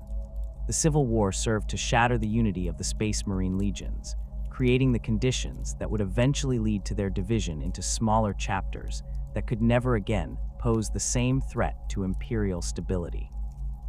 The destruction of much of the Imperium's institutional knowledge during the conflict ensured that humanity would enter a period of technological and cultural stagnation that would make it more susceptible to gradual corruption over the millennia that followed. The Emperor's entombment upon the Golden Throne represented perhaps the greatest achievement of Tzeentch's heresy-era schemes, as it removed humanity's most powerful protector from active leadership while creating the conditions for his gradual transformation into something that served the Architect of Fate's purposes. The psychic beacon that the Emperor became attracted the attention of every psyker and demon in the galaxy, creating a focal point for warp activity that made Terra itself a nexus of supernatural power. The daily sacrifice of psykers required to maintain the throne created a constant stream of souls that fed the warp while gradually corrupting the very institution designed to protect humanity from chaos influence. The manipulation of the Webway project demonstrated Tzeentch's ability to turn the Emperor's greatest achievements against him through careful timing and misdirection. The human Webway gate represented a potential threat to chaos influence over humanity, as it would have provided safe passage between worlds without requiring travel through the warp. The corruption of Magnus and his subsequent psychic assault on Terra created the breach that doomed the project, while appearing to result from the Primarch's loyalty rather than his treachery. The irony that Magnus's attempt to warn the Emperor about Horus's rebellion instead enabled that rebellion's success reflected the kind of complex causality that Tzeentch manipulated with masterful precision. The The creation and corruption of psykers throughout the galaxy serves as another major focus of Tzeentch's long-term schemes, as these individuals represent both valuable resources and potential threats to the Architect of Fate's plans. The steady increase in psychic awakening among human populations creates opportunities for recruitment and manipulation, while simultaneously destabilizing imperial society through the fear and persecution that accompanies such manifestations. Each new psyker represents a potential conduit for warp influence, their abilities creating weak points in reality that can be exploited by demons and other supernatural entities. The relationship between Tzeentch and the Emperor's psychic might operate on multiple levels that reflect both competition and symbiosis between these two powerful entities. The Emperor's role as a psychic beacon attracts and focuses warp energy in ways that serve Tzeentch's purposes, even as it provides protection for humanity against other chaos influences. The constant stream of psychic energy flowing through the Golden Throne creates opportunities for subtle manipulation and corruption that would be impossible under normal circumstances. The Emperor's gradual transformation from protector to something approaching a chaos entity himself represents the ultimate expression of Tzeentch's preference for corruption over destruction. The manipulation of the Webway project extended beyond its initial sabotage to encompass ongoing efforts to exploit the breach for strategic advantage. The demon incursions that followed Magnus's psychic assault provided intelligence about Imperial defenses and capabilities that proved valuable for planning future operations. The resources diverted to contain these incursions weakened other Imperial projects and military campaigns, creating opportunities for chaos forces to achieve victories that would have been impossible under normal circumstances. The ongoing threat posed by the breach forced the Emperor to remain on the Golden Throne, preventing him from taking direct action against other chaos schemes developing throughout the galaxy. The influence of Tzeentch on Xeno's races demonstrates the Architect of Fate's understanding that galactic dominance requires manipulation of all significant powers rather than focus on humanity alone. The Eldar, with their sophisticated understanding of fate and prophecy, present both valuable allies and dangerous opponents whose actions can significantly impact the development of Tzeentch's schemes. The corruption of Eldar Farseers represents a particularly valuable achievement, as these individuals possess the knowledge and abilities necessary to perceive and potentially counter the Architect of Fate's manipulations. The approach to corrupting Eldar Farseers requires techniques fundamentally different from those used on human psykers, as the Eldar possess natural defenses against chaos influence and cultural traditions that emphasize the dangers of warp manipulation. The corruption typically begins with the provision of apparently accurate prophecies that help the Farseer achieve legitimate goals and protect their craftworld or other Eldar communities. These successes create trust in the source of the visions, while gradually accustoming the Farseer to relying on external guidance rather than their own abilities and judgment. The long-term corruption of Eldar Farseers often involves the gradual introduction of concepts that challenge fundamental assumptions about the nature of fate and prophecy. Visions that suggest multiple contradictory futures can create doubt about the reliability of traditional divination techniques, making the Farseer more receptive to alternative methods of perceiving potential outcomes. The provision of knowledge about probability manipulation and causal engineering presents opportunities for more direct intervention in developing situations, gradually transforming the Farseer from a passive observer of fate into an active manipulator of events. The corruption of individual Farseers creates ripple effects throughout Eldar society that extend far beyond the immediate impact on the corrupted individual. Craftworlds that rely on compromised Farseers for guidance find themselves making strategic decisions based on tainted information, their actions serving Tzeentch's purposes while appearing to advance legitimate Eldar interests. The sophisticated nature of Eldar society means that corruption at high levels can influence thousands of individuals without any of them recognizing the source of their misfortune. The interest of Tzeentch in various alien psychic phenomena extends beyond the Eldar to encompass the abilities and knowledge of numerous other Xenos races encountered throughout the galaxy. The Orc Weirdbuys, with their crude but powerful psychic abilities, represent opportunities for manipulation that can influence entire WoW campaigns and redirect their destructive potential toward targets that serve the Architect of Fate's strategic goals. The psychic gestalt consciousness that emerges from large orc populations creates a collective entity that can be influenced through carefully placed suggestions and manipulated coincidences. The Tau Empire, despite its leaders' claims of rationality and rejection of superstition, possesses individuals with latent psychic abilities that make them susceptible to Tzeentch's influence. The ethereal cast's ability to inspire loyalty and coordinate the actions of other Tau castes suggests psychic capabilities that they themselves may not fully understand. The corruption of key ethereals could redirect the entire Empire's expansion efforts, turning their advanced technology and military capabilities toward goals that appear to serve Tau interests while actually advancing Chaos objectives. The Tyranid hive mind represents perhaps the most challenging target for Tzeentch's manipulation, as its alien psychology and collective consciousness operate according to principles that differ fundamentally from those governing individual entities. However, the Architect of Fate schemes involving the Tyranids focus not on direct corruption, but on influencing the circumstances and environments that the Hive fleets encounter during their advance through the galaxy. The timing and location of Tyranid invasions can be influenced through manipulation of the psychic beacons and disturbances that guide their movement, redirecting their advance toward targets that serve multiple strategic purposes. The concept of the Great Game provides the overarching framework within which all of Tzeentch's schemes operate, representing the eternal competition between the Chaos Gods for dominance over the warp and influence in real space. Unlike the direct confrontations favored by Khorne or the gradual corruption preferred by Nurgle, Tzeentch's approach to the Great Game emphasizes misdirection and the achievement of multiple objectives through single actions.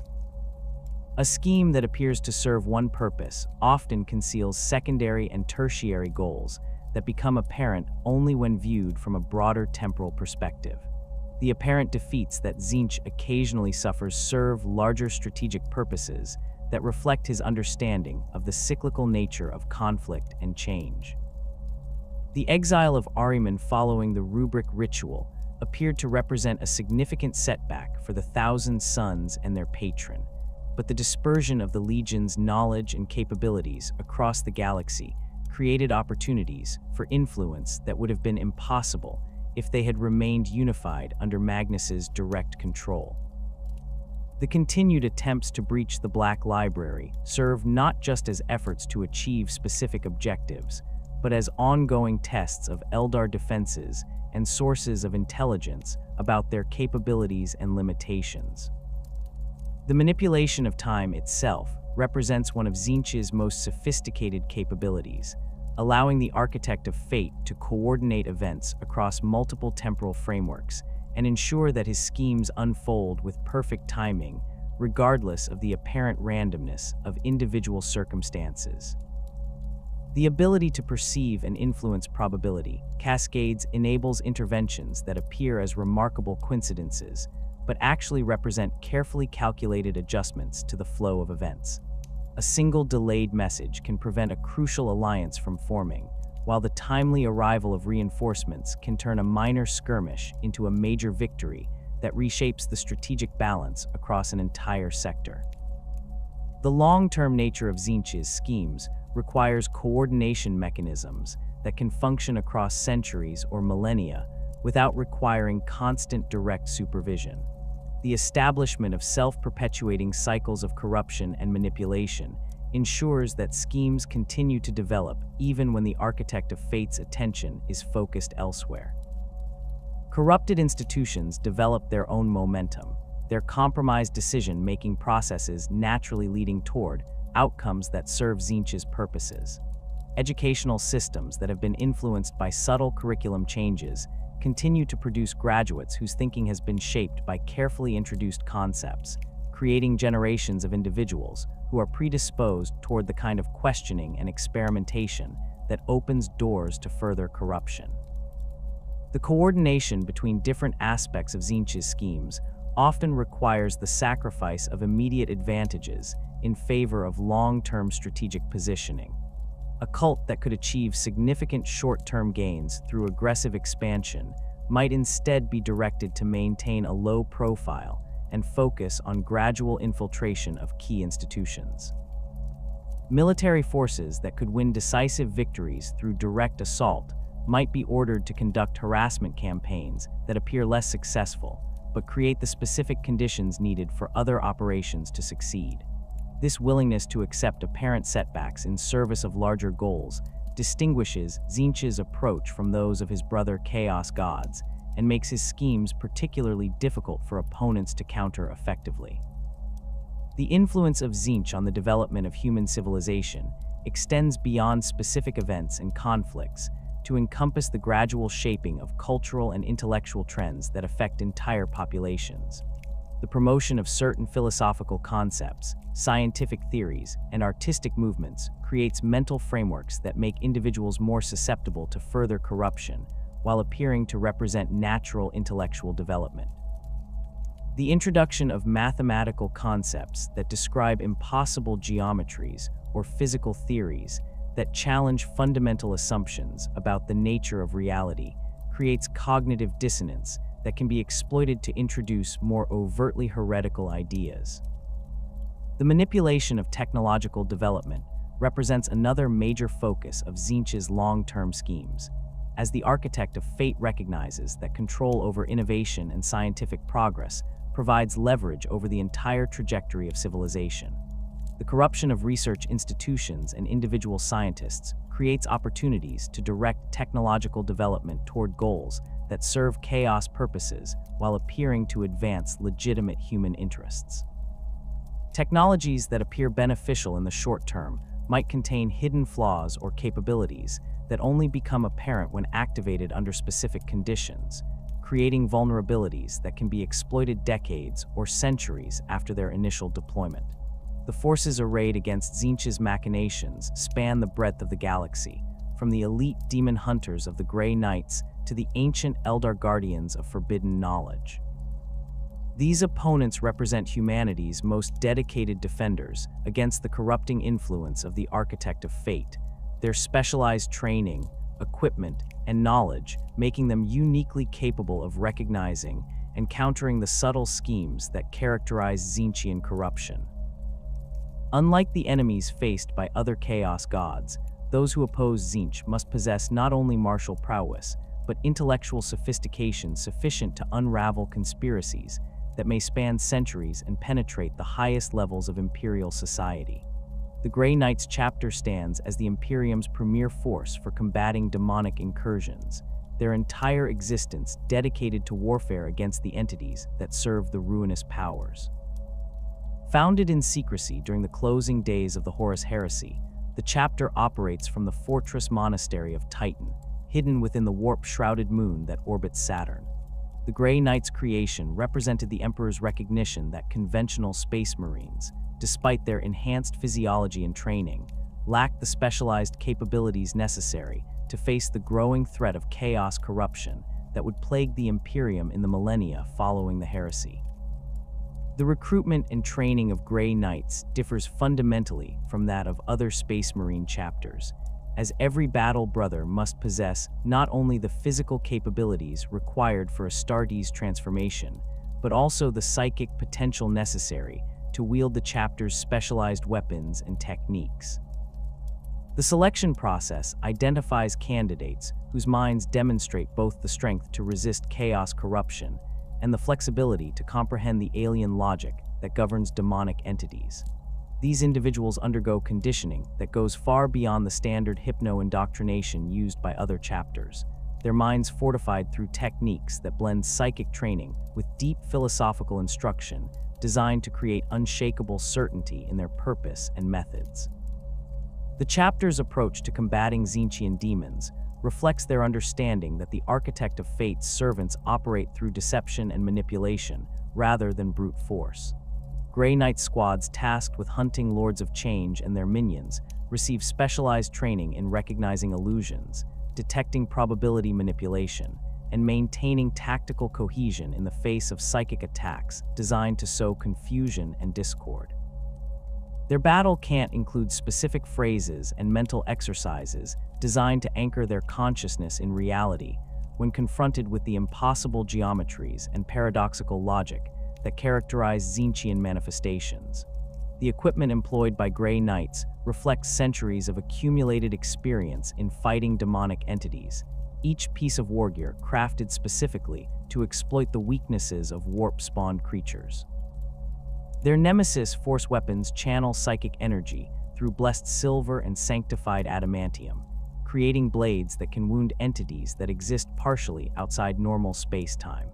The force matrices embedded within these weapons allow Grey Knights to channel their psychic abilities with unprecedented precision, focusing their mental energies into attacks that target the fundamental structure of demonic manifestations rather than simply their physical forms.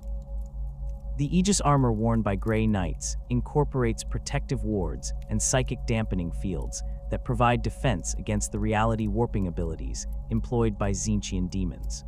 The intricate engravings that cover every surface of their power armor are not merely decorative, but serve as focusing arrays that channel and amplify the wearer's psychic abilities, while providing protection against mental intrusion and corruption. Each suit is individually crafted and blessed through rituals that can take months to complete, the armor becoming attuned to its wearer's psychic signature in ways that make it nearly impossible for demonic entities to subvert or corrupt. The tactical doctrines developed by the Grey Knights for combating Tzeentchian forces emphasize rapid deployment and decisive action, recognizing that prolonged exposure to the Architect of Fate's servants increases the risk of corruption through their reality-warping abilities.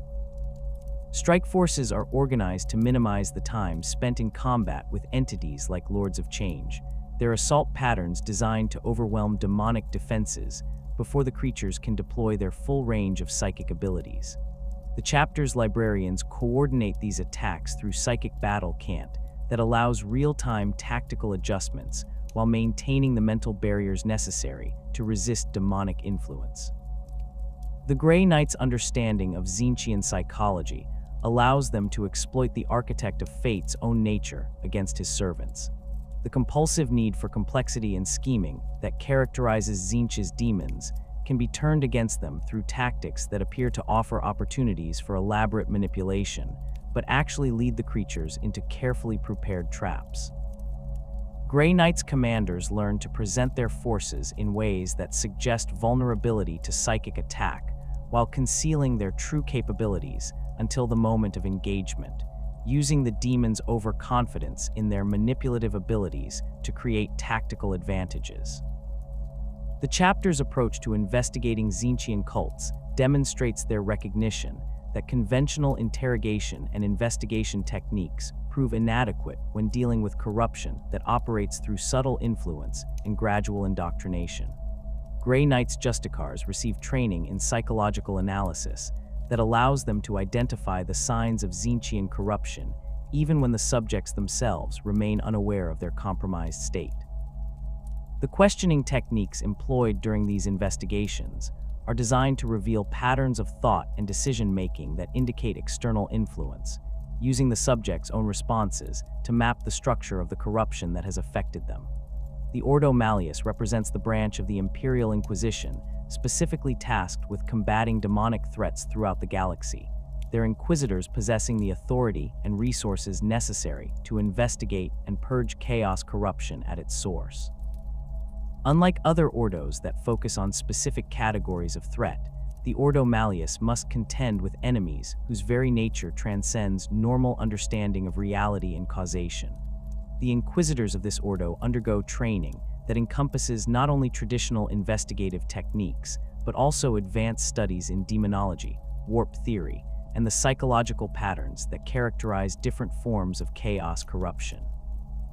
The detection of Tzeentchian influence presents unique challenges that require investigative approaches fundamentally different from those used to identify other forms of heresy. Where cornate cults leave obvious traces of violence and bloodshed, and Nurgle's followers create visible signs of decay and corruption, Tzeentch's servants often appear as model imperial citizens, whose only crime lies in their gradual drift toward forbidden knowledge and dangerous innovation.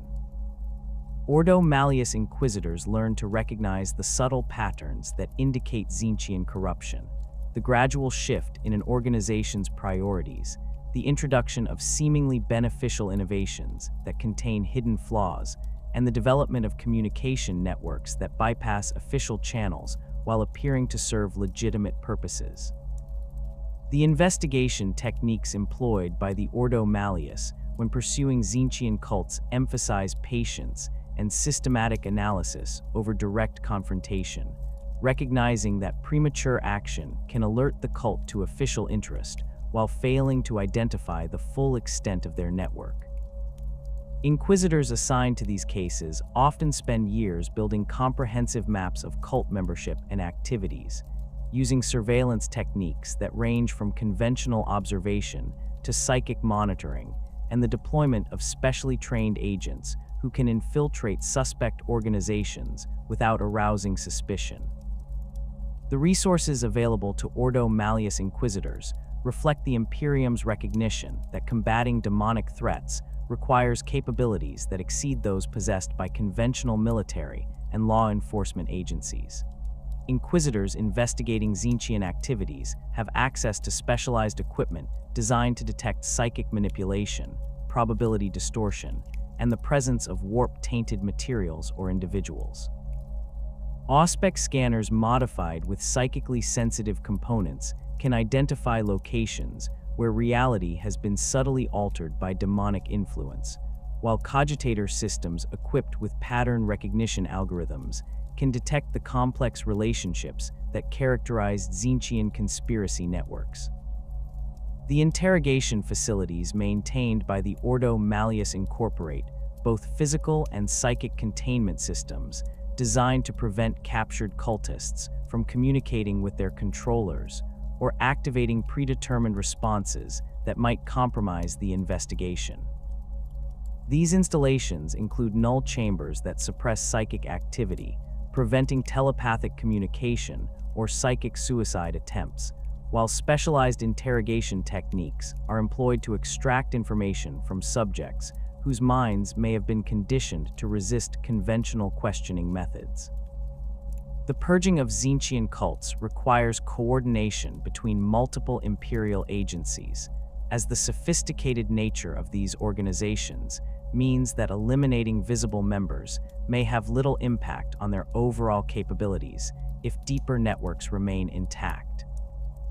Ordo Malleus Inquisitors work closely with Adeptus Arbites, planetary defense forces, and local Imperial Guard units to conduct simultaneous operations across multiple locations, preventing cult members from warning each other or activating contingency plans that might allow key figures to escape. The timing of these purges must account for the complex relationships between different cult cells, ensuring that the elimination of one group does not trigger responses that compromise operations against others. The psychological profile analysis conducted by Ordo Malleus specialists reveals patterns that distinguish Tzeentchian cultists from other categories of heretic, information that proves crucial for developing effective counter strategies. Unlike the obvious madness that characterizes followers of other chaos gods, Tzeentch cultists often retain their sanity and professional competence throughout their corruption, making them much more difficult to identify through behavioral observation. The corruption manifests as gradual shifts in priorities and methodologies, rather than dramatic personality changes, requiring investigators to focus on patterns of decision-making and resource allocation, rather than obvious signs of mental instability. The Eldar race represents one of the most sophisticated opponents of Tzeentchian schemes, their ancient wisdom and psychic capabilities providing them with insights into the Architect of Fate's methods that few other races possess. The Farseers who guide Eldar society through their prophetic abilities understand the nature of fate and probability in ways that allow them to perceive and counter many of Tzeentch's manipulations before they can achieve their intended effects. This opposition operates on multiple levels, from direct military intervention against chaos forces to subtle manipulations of probability that redirect Tzeentchian schemes toward failure or irrelevance. The Eldar approach to combating Tzeentch reflects their understanding that the Architect of Fate's power derives from his ability to manipulate the connections between events across time and space. Farseer councils employ divination techniques that map these causal relationships, identifying the points where intervention can disrupt entire chains of manipulation with minimal direct action. A single assassination, carefully timed and precisely executed, might prevent the corruption of a planetary governor whose fall would have led to the compromise of an entire sector. The redirection of a single supply convoy could deny Tzeentchian cultists access to resources that would have enabled a major ritual, causing years of preparation to come to nothing. The Craftworlds maintain extensive intelligence networks that monitor chaos activity throughout the galaxy, their agents gathering information about Tzeentchian schemes through methods that range from conventional espionage to psychic surveillance and the analysis of probability currents.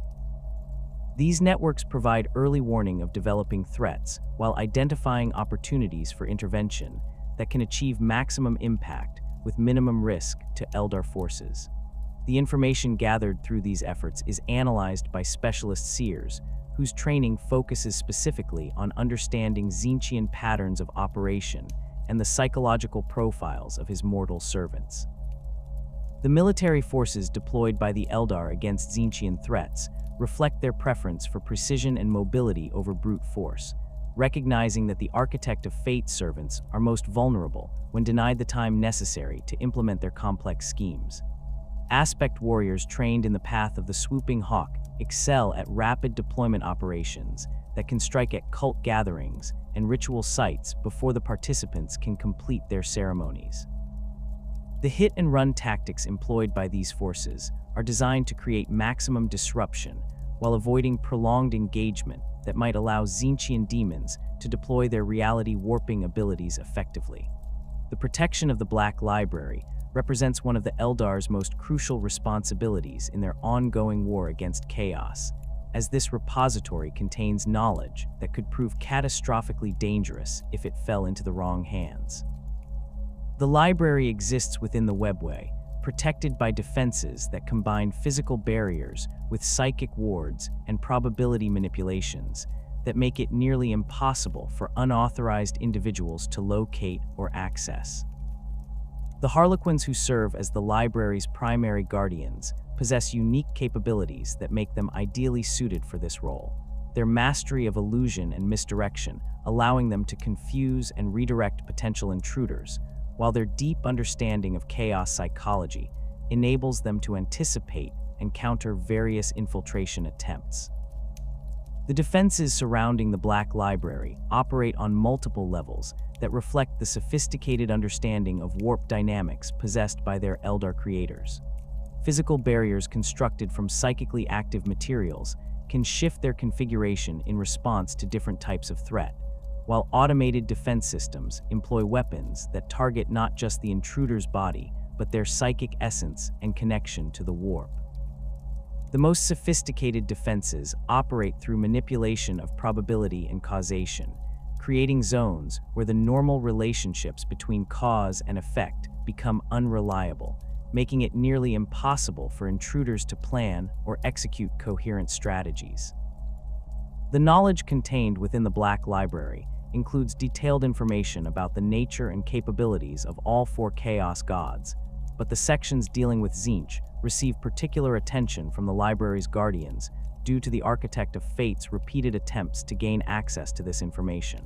The texts describe not only Tzeentch's methods and objectives, but also the specific techniques that can be used to counter his influence and disrupt his schemes. This knowledge proves invaluable for Eldar Farseers, who must devise strategies for protecting their people from Tzeentchian corruption, while avoiding the trap of becoming corrupted themselves through excessive study of chaos lore. The Adeptus Custodes represents the Emperor's personal guard and the ultimate defenders of Terra against all forms of threat. Their role in opposing Tzeentchian schemes focusing primarily on protecting the Emperor himself from the Architect of Fate's attempts at corruption and manipulation. The Custodians possess capabilities that exceed those of Space Marines in every measurable category, their enhanced physiology and training making them uniquely qualified to operate in environments where reality itself becomes unreliable. Their understanding of the Emperor's true nature and the forces that threaten him provides them with insights into Tzeentchian objectives that are unavailable to other Imperial agencies. The webway breach beneath the Imperial Palace represents one of the most significant ongoing threats to Terra and the Emperor, creating a permanent gateway through which demonic forces can launch attacks against the very heart of the Imperium. The Custodians tasked with containing this breach face enemies that include some of Tzeentch's most powerful servants, entities whose reality warping abilities make conventional military tactics ineffective. The defense of the breach requires constant vigilance and the deployment of specialized equipment designed to function in environments where the normal laws of physics become unreliable. The Custodians' approach to combating Tzeentchian demons within the webway tunnels emphasizes the use of ancient technologies and techniques that predate the current understanding of chaos corruption. Their weapons incorporate archaeotech components that channel the Emperor's own psychic power, creating effects that can wound or banish entities that exist partially outside normal space-time. The armor worn by Custodians operating in these areas includes systems that maintain local reality stability, preventing the kind of probability manipulation and causal distortion that Tzeentchian demons employ as their primary weapons. The intelligence gathered by the Custodians through their operations in the webway provides crucial insights into Tzeentchian objectives and methods that prove valuable for other Imperial agencies tasked with combating chaos corruption. The patterns of demonic activity observed within the breach reveal information about larger schemes developing throughout the galaxy, while the techniques employed by captured or destroyed entities provide data that can be used to develop more effective countermeasures. This intelligence is shared with selected members of the Ordo Malleus and the Grey Knights through carefully controlled channels that prevent the information from being compromised by the very corruption it describes. The coordination between these various anti-Tzeentchian forces requires communication networks and command structures that can operate effectively despite the Architect of Fate's attempts to infiltrate and subvert Imperial institutions. The Grey Knights, Ordo Malleus, Eldar Farseers, and Adeptus Custodes maintain liaison protocols that allow for rapid information sharing and coordinated responses to major threats, while minimizing the risk of compromise through Tzeentchian infiltration. These relationships often operate through informal channels that bypass official Imperial hierarchy, recognizing that conventional command structures may themselves be compromised by the very corruption they are meant to combat. The development of new technologies and techniques for combating Tzeentchian threats continues to evolve as these organizations learn from each encounter with the Architect of Fate's servants. Research programs conducted by the Grey Knights and Ordo Malleus focus on understanding the fundamental principles that govern demonic manifestation and corruption, seeking to develop more effective weapons and protective systems.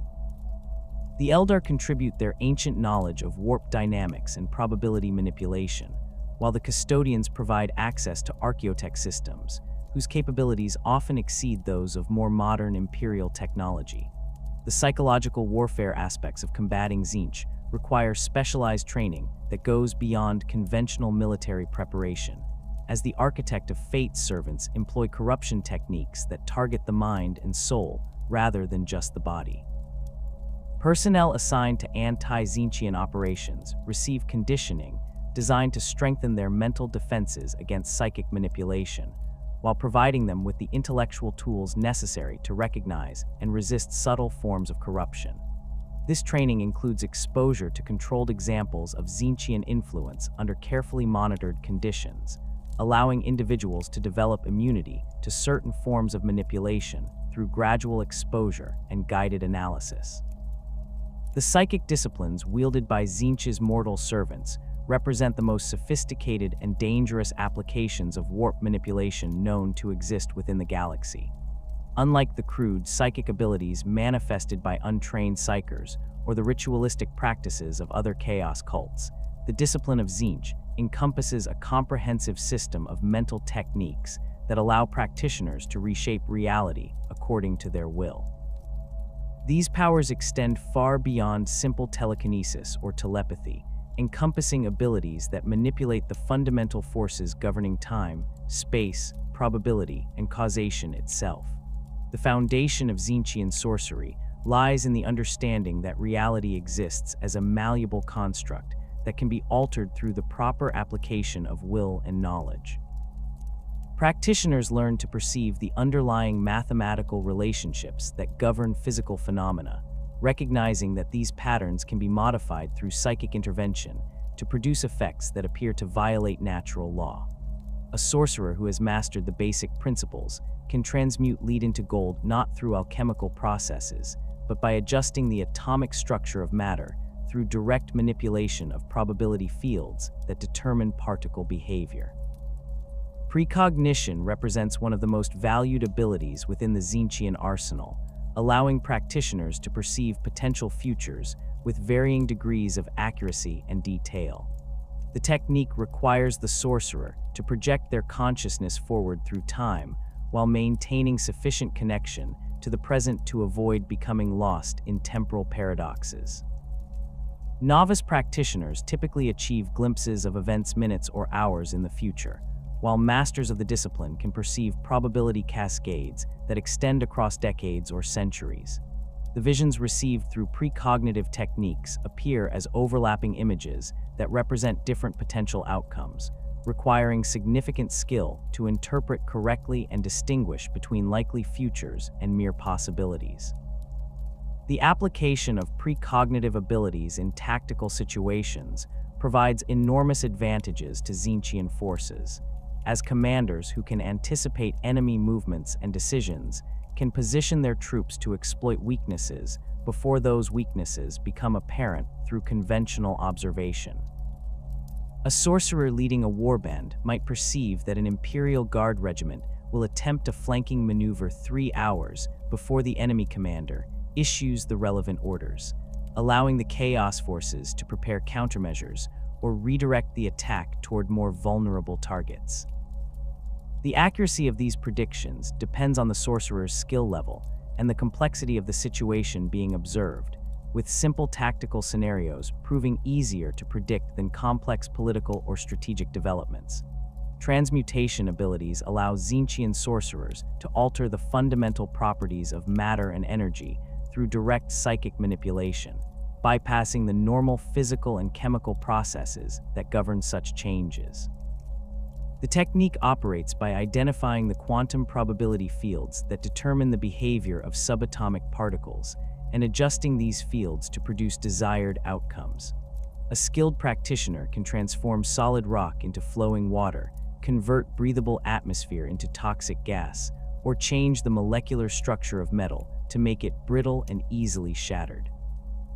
The scope of possible transmutations is limited primarily by the sorcerer's understanding of the target material and their ability to maintain the complex mental calculations required to sustain the change. The most advanced transmutation techniques allow sorcerers to alter living tissue in ways that produce beneficial mutations or correct unwanted changes. A practitioner who has mastered these abilities can accelerate healing processes, enhance physical capabilities, or even reverse the effects of aging through careful manipulation of cellular structure and genetic expression. However, these applications require enormous precision and carry significant risks, as errors in the transmutation process can produce catastrophic mutations or cellular breakdown that proves fatal to the subject. The safest applications focus on non-living materials or simple biological modifications that do not require extensive alterations to existing systems. Reality manipulation represents the pinnacle of Tzeentchian sorcery, encompassing techniques that allow practitioners to alter the fundamental laws governing local space-time through pure force of will. These abilities operate by identifying the conceptual frameworks that define how reality functions in specific locations and modifying these frameworks to produce desired effects. A master sorcerer might create zones where gravity operates in reverse, establish areas where time flows at different rates, or generate pockets of space where the normal relationship between cause and effect becomes unreliable. The implementation of reality manipulation requires extensive preparation and the expenditure of enormous psychic energy, making these techniques unsuitable for casual use or rapid deployment in combat situations. Most applications require the establishment of focusing arrays and protective circles that channel and contain the forces being manipulated, while the sorcerer must maintain perfect concentration throughout the process to prevent the altered reality from collapsing or expanding beyond the intended boundaries. The duration of reality manipulation effects varies based on the complexity of the changes and the amount of energy invested in their creation, with simple alterations lasting minutes or hours, while more comprehensive modifications might persist for days or weeks. The distinction between sanctioned psychers and sorcerers lies not merely in their training or official recognition, but in their fundamental approach to psychic phenomena and their relationship with the warp. Sanctioned psychers undergo rigorous conditioning designed to limit their abilities to specific, approved applications, while providing them with mental defenses against chaos corruption. Their training emphasizes discipline, restraint, and adherence to established protocols that minimize the risk of uncontrolled manifestations or demonic possession. The soul-binding ritual that creates sanctioned psychers establishes a direct connection to the Emperor's psychic presence, providing protection against warp-based attacks while limiting the practitioner's ability to explore forbidden techniques. Sorcerers, by contrast, pursue knowledge and power without regard for the restrictions imposed by imperial doctrine, their studies encompassing techniques and theories that sanctioned psychers are specifically trained to avoid. The corruption that transforms a sanctioned psycher into a sorcerer typically begins with exposure to forbidden texts or contact with entities that offer knowledge beyond what imperial training provides. The process often starts innocuously, with the psycher encountering information that appears to offer legitimate improvements to their abilities or solutions to problems they face in their official duties. The stages of fall from sanctioned psycher to chaos sorcerer follow predictable patterns that reflect the gradual nature of Tzeentchian corruption. The initial stage involves the questioning of established doctrine and the exploration of theoretical concepts that push the boundaries of approved psychic practice. A psycher might begin by experimenting with minor variations on sanctioned techniques, telling themselves that they are simply seeking to improve their effectiveness in service to the Emperor. These early experiments typically produce positive results that reinforce the psycher's belief that they are discovering legitimate improvements to imperial methodology. The second stage involves direct contact with forbidden knowledge through texts, artifacts, or entities that offer instruction in advanced techniques. The psycher begins to perceive the limitations of their imperial training as arbitrary restrictions that prevent them from achieving their full potential. The knowledge gained during this stage often comes with warnings about the dangers of proceeding further, but these cautions are typically dismissed as the product of ignorance or institutional prejudice, rather than genuine concern for the psycher's safety. The third stage marks the point of no return, as the psycher begins to actively seek out sources of forbidden knowledge and to experiment with techniques that clearly violate imperial doctrine. The corruption of their soul binding becomes apparent as their connection to the Emperor weakens and is gradually replaced by links to chaos entities that offer greater power in exchange for service. The psycher's personality begins to change as their priorities shift from service to the Imperium toward the pursuit of personal advancement and the acquisition of ever greater abilities. The final stage sees the complete transformation of the former sanctioned psycher into a full chaos sorcerer, their original loyalty and moral constraints replaced by devotion to their chaos patron and an obsessive desire for forbidden knowledge. The physical mutations that typically accompany this transformation serve as external markers of the internal corruption that has taken place, while the sorcerer's enhanced abilities demonstrate the power that can be gained through abandoning imperial restrictions. At this point, the individual represents a significant threat to imperial security and requires immediate elimination by specialized anti-chaos forces.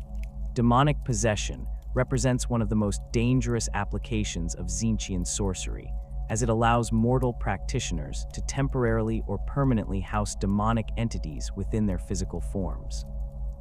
The process requires extensive preparation and the establishment of specific conditions that weaken the barriers between real space and the warp, creating opportunities for demonic entities to manifest through mortal hosts.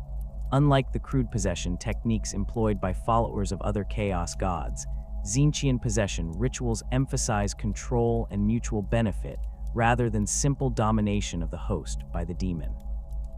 The preparation for controlled possession begins with the creation of psychic bonds between the sorcerer and the chosen demonic entity, establishing communication channels that allow negotiation of terms and conditions for the possession. These negotiations can extend over weeks or months, as both parties seek to maximize their benefits while minimizing their risks. The sorcerer gains access to the demon's supernatural abilities and knowledge, while the demon receives a stable anchor in real space that allows it to act without the constant expenditure of energy required to maintain independent manifestation. The ritual chamber used for possession ceremonies must be carefully prepared with protective circles and binding inscriptions that prevent the demon from exceeding the agreed-upon limits of its influence over the host. The inscriptions serve as both containment measures and focusing arrays that channel the energies involved in the possession process, while backup protocols ensure that the demon can be expelled if it attempts to violate the terms of the agreement.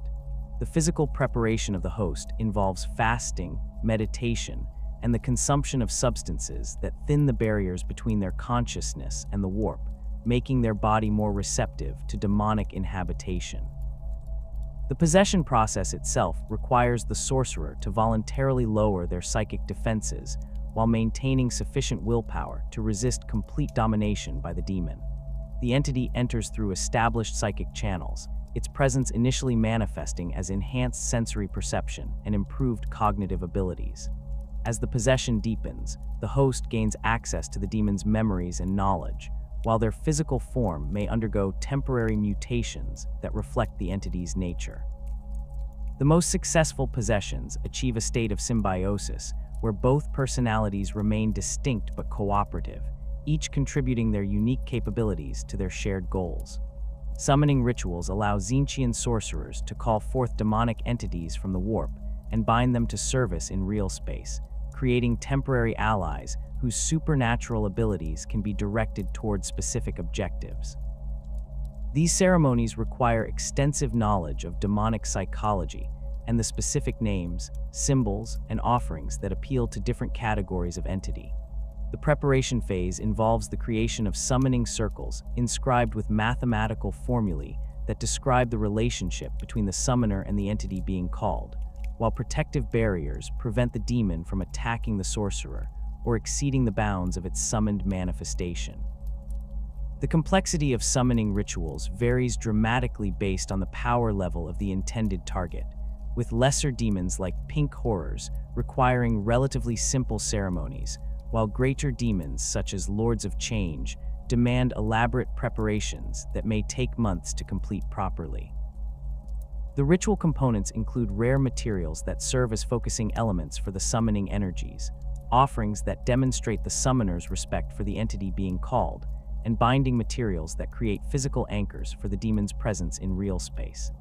The negotiation phase of the summoning process requires diplomatic skills that many sorcerers lack, as demonic entities possess alien psychology and motivations that do not always align with mortal objectives. The summoner must offer compensation that the demon finds acceptable while establishing clear limits on the entity's behavior and duration of service. Failure to properly structure these negotiations can result in the demon fulfilling the letter of its agreement while subverting its spirit, achieving its own goals at the summoner's expense or finding loopholes that allow it to cause more harm than benefit. The binding of Tzeentchian entities to serve mortal sorcerers represents a particularly sophisticated application of summoning techniques, as it creates permanent or semi-permanent relationships that provide ongoing access to demonic abilities without the need for repeated summoning ceremonies. The binding process requires the creation of physical objects that serve as prisons or anchors for the demon's essence, typically taking the form of weapons, armor, or jewelry that can be carried or worn by the sorcerer. These binding objects must be crafted from materials that can contain demonic energy while allowing the entity to manifest its abilities when called upon by its master. The most effective binding rituals establish relationships of mutual benefit where the demon gains advantages from its association with the mortal sorcerer while providing services that advance both their interests. A bound flamer might reside within a staff or weapon, providing enhanced offensive capabilities in exchange for regular opportunities to burn enemies and spread mutation. A bound horror could inhabit a piece of armor or jewelry, offering protection and advice while feeding on the psychic energy generated by the sorcerer's emotional responses to challenging situations. The creation of chaos artifacts represents one of the most dangerous and valuable applications of Tzeentchian sorcery, as these objects serve as permanent repositories of supernatural power that can be used by individuals who lack the knowledge or ability to perform the original rituals themselves. The crafting process requires extensive knowledge of materials science, psychic theory, and demonic psychology, as the artifact must be designed to channel specific types of energy while remaining stable enough for regular use. The most sophisticated artifacts incorporate multiple layers of enchantment that provide different abilities based on the wielder's skill level and the amount of energy invested in their activation. The materials used in artifact creation must possess natural affinity for psychic energy while maintaining sufficient structural integrity to withstand the stresses imposed by channeling supernatural forces. Rare metals and crystals that form near warp rifts or sites of significant psychic activity provide the best foundation for artifact construction, their atomic structure already altered by exposure to chaotic energies in ways that make them receptive to further modification. The shaping of these materials requires tools and techniques that go beyond conventional craftsmanship, incorporating psychic manipulation and ritualistic processes that imbue the raw materials with specific properties and capabilities. The inscription of control matrices and focusing arrays onto artifact surfaces requires knowledge of symbolic systems that bridge the gap between mathematical precision and mystical significance.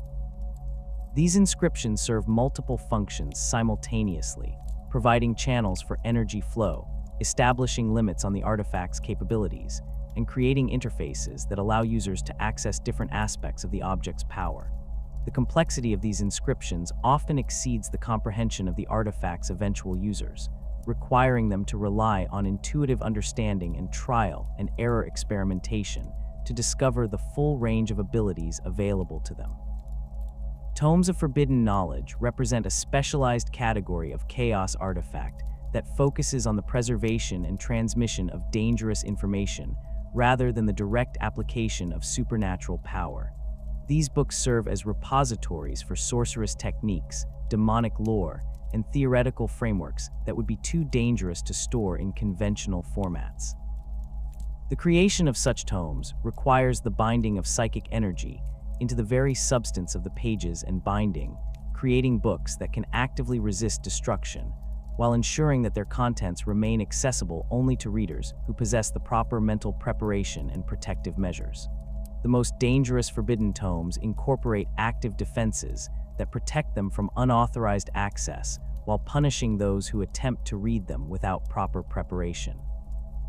These defenses range from simple psychological effects that create feelings of unease or confusion in unprepared readers to more aggressive measures that can cause madness, mutation, or death in those who persist in their attempts to access forbidden knowledge.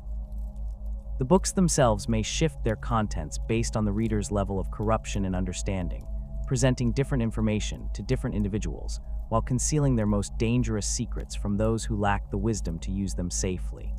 The dangers of accessing Tzeentchian lore extend far beyond the immediate risks of psychic backlash or demonic attention, encompassing long-term consequences that can affect the reader's sanity, soul, and fundamental relationship with reality.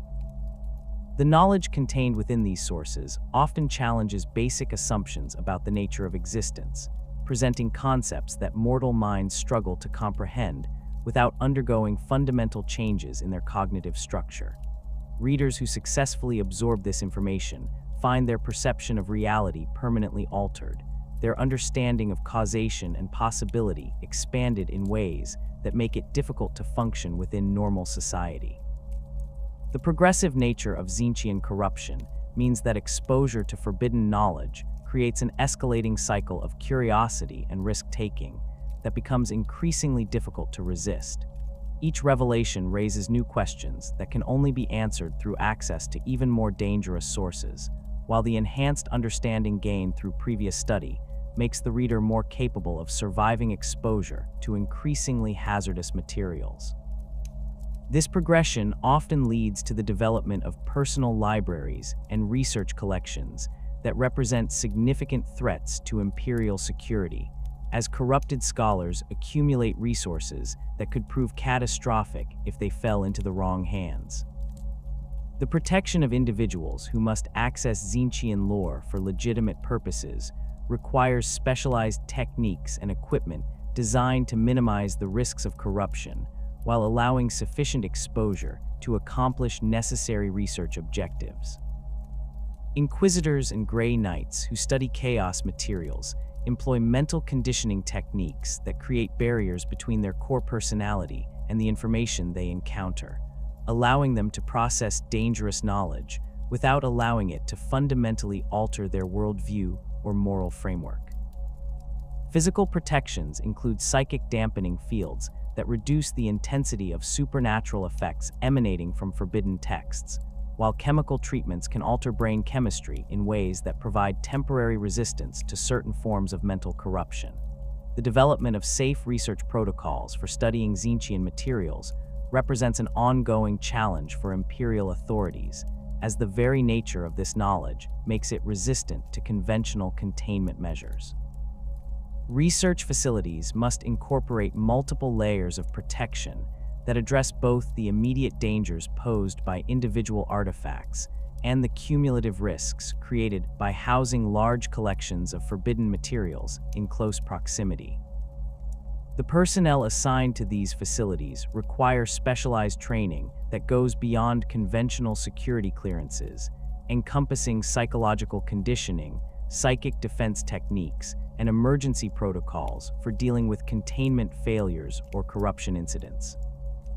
The planet of the sorcerers serves as the primary stronghold of the Thousand Suns within the Eye of Terror, a world that exists simultaneously within the Crystal Labyrinth and as a twisted reflection of their lost homeworld Prospero. This demon world bears the architectural grandeur of ancient Prospero, but warped through the lens of Tzeentch's influence, its great pyramids and libraries constructed from crystallized time and impossibility rather than mere stone and metal. The planet's surface shifts constantly according to the collective will and emotional state of its inhabitants, with new structures manifesting when the Thousand Suns require them, while others fade into unreality when their purpose has been served. The central pyramid that dominates the planet's primary city houses Magnus the Red's throne room, and the command centers from which the Thousand Suns coordinate their operations throughout the galaxy. This massive structure reaches impossible heights, its apex disappearing into swirling clouds of psychic energy that connect directly to the deeper reaches of the Crystal Labyrinth. The pyramid's interior contains vast halls filled with scrying pools and divination chambers where the Legion's sorcerers monitor developments across real space, their enhanced perception allowing them to observe events on distant worlds and identify opportunities for intervention. The libraries that surround the central pyramid contain the accumulated knowledge of the Thousand Suns, their collections encompassing everything from the salvaged texts of Prospero to forbidden lore acquired through millennia of raids and expeditions. These repositories exist in a state of constant flux, their contents rearranging themselves according to the needs of their users, while new tomes appear as the Legion's sorcerers discover or create additional knowledge. The most dangerous sections remain sealed behind wards that require specific combinations of psychic keys to access, their contents deemed too hazardous for all but the most accomplished practitioners. The training grounds and ritual chambers scattered throughout the planet's cities provide facilities for the Legion's ongoing development of sorcerous techniques and the instruction of new recruits drawn from captured psychers and corrupted scholars. These areas incorporate architectural elements that enhance psychic resonance while providing protection against the backlash effects that accompany advanced sorcerous practice. The chambers themselves exist in multiple dimensions simultaneously, allowing practitioners to experience different aspects of the same training exercise while minimizing the risk of catastrophic failure during experimental procedures. The planet's defensive systems reflect the sophisticated understanding of warfare that characterizes the Thousand Suns, incorporating both conventional military installations and exotic weapons that manipulate probability and causation to defeat attacking forces. Orbital defense platforms equipped with reality-warping cannons can alter the fundamental properties of incoming projectiles, transforming kinetic shells into harmless energy or redirecting missile strikes back toward their launchers. Ground-based installations project fields that create localized temporal distortions, causing attacking forces to experience time dilation effects that leave them vulnerable to counterattack, while their movements become predictably slow. The population of the planet of the sorcerers consists primarily of rubric marines and the surviving sorcerers who command them, but the world also hosts various demon entities that serve the Legion in different capacities. Horrors of Tzeentch inhabit the lower levels of the Great Pyramids, their ability to split and multiply making them ideal for maintaining the complex magical machinery that keeps the planet functioning. Flamers patrol the perimeter regions, their mutagenic fire serving as both a defensive measure and a means of testing visitors to determine their worthiness for admission to the planet's inner sanctums.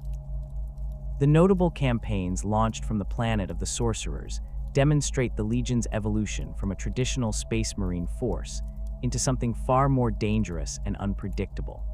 The 13th Black Crusade saw significant Thousand Suns participation, with Magnus personally leading several warbands in assaults on Imperial worlds that possessed libraries or research facilities containing knowledge relevant to his ongoing schemes. These attacks followed patterns that seemed random to Imperial defenders, but actually served carefully planned objectives related to the acquisition of specific texts and artifacts that would prove crucial for future operations. The Siege of Cadia during the 13th Black Crusade provided the Thousand Suns with opportunities to test their reality warping capabilities against some of the Imperium's most formidable defenses. Sorcerer-led warbands infiltrated the fortress world's outer defenses through dimensional rifts, their rubric marines advancing through corridors where the normal laws of physics had been suspended. The Legion's contribution to the siege focused on neutralizing the planet's psychic defenses and disrupting the communication networks that coordinated the Imperial response, their subtle approach proving more effective than the direct assaults favored by other traitor legions. The fall of Cadia and the subsequent opening of the Great Rift created conditions that the Thousand Suns had been preparing to exploit for millennia. The massive warp storm that split the galaxy in half provided unprecedented opportunities for the Legion to launch raids deep into Imperial territory, their knowledge of warp navigation allowing them to traverse the chaotic energies that blocked conventional travel. Sorcerer warbands emerged from the rift at locations throughout the Imperium Nihilus, their attacks targeting specific objectives that served Magnus's broader strategic goals rather than pursuing simple destruction or conquest. The plague wars that followed the Great Rift's opening saw the Thousand Suns operating in opposition to the forces of Nurgle, their fundamental nature as agents of change, bringing them into conflict with the Death Guards, attempts to establish permanent strongholds of decay and stagnation. These campaigns demonstrated the complex relationships between different Chaos factions, as the Thousand Suns found themselves simultaneously fighting against Imperial defenders and competing with other traitor legions for control of strategic objectives. The legion's approach emphasized mobility and precision over the grinding attrition warfare favored by Nurgle's servants, their hit-and-run tactics allowing them to achieve their objectives while avoiding prolonged engagement with numerically superior forces. The Battle of the Fang represents one of the most significant conflicts between the Thousand Sons and their ancient enemies, the Space Wolves, since the burning of Prospero. This assault on the Space Wolves' fortress monastery on Fenris was planned and executed with characteristic Thousand Sons precision, the attack timed to coincide with the absence of most of the chapter's great companies on distant campaigns. Magnus himself led the assault, his presence on the battlefield serving both tactical and symbolic purposes as he sought to settle old scores while achieving specific strategic objectives related to the acquisition of Space Wolves' gene seed and the artifacts contained within the Fang's deepest vaults. The initial phases of the battle saw Thousand Sons forces materializing directly within the Fang's outer defenses through carefully prepared teleportation rituals, their sudden appearance catching the fortress's defenders off guard despite their constant vigilance. The attacking forces included not only rubric marines and sorcerers, but also demon engines and mutated creatures that had been specially prepared for the unique challenges posed by the Space Wolves' anti-psyker defenses.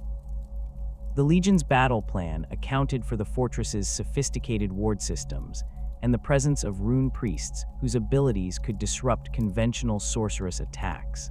The defenders of the Fang fought with the desperate courage characteristic of the Space Wolves, their knowledge of the fortress's layout and defensive systems allowing them to mount effective resistance despite being outnumbered and surprised.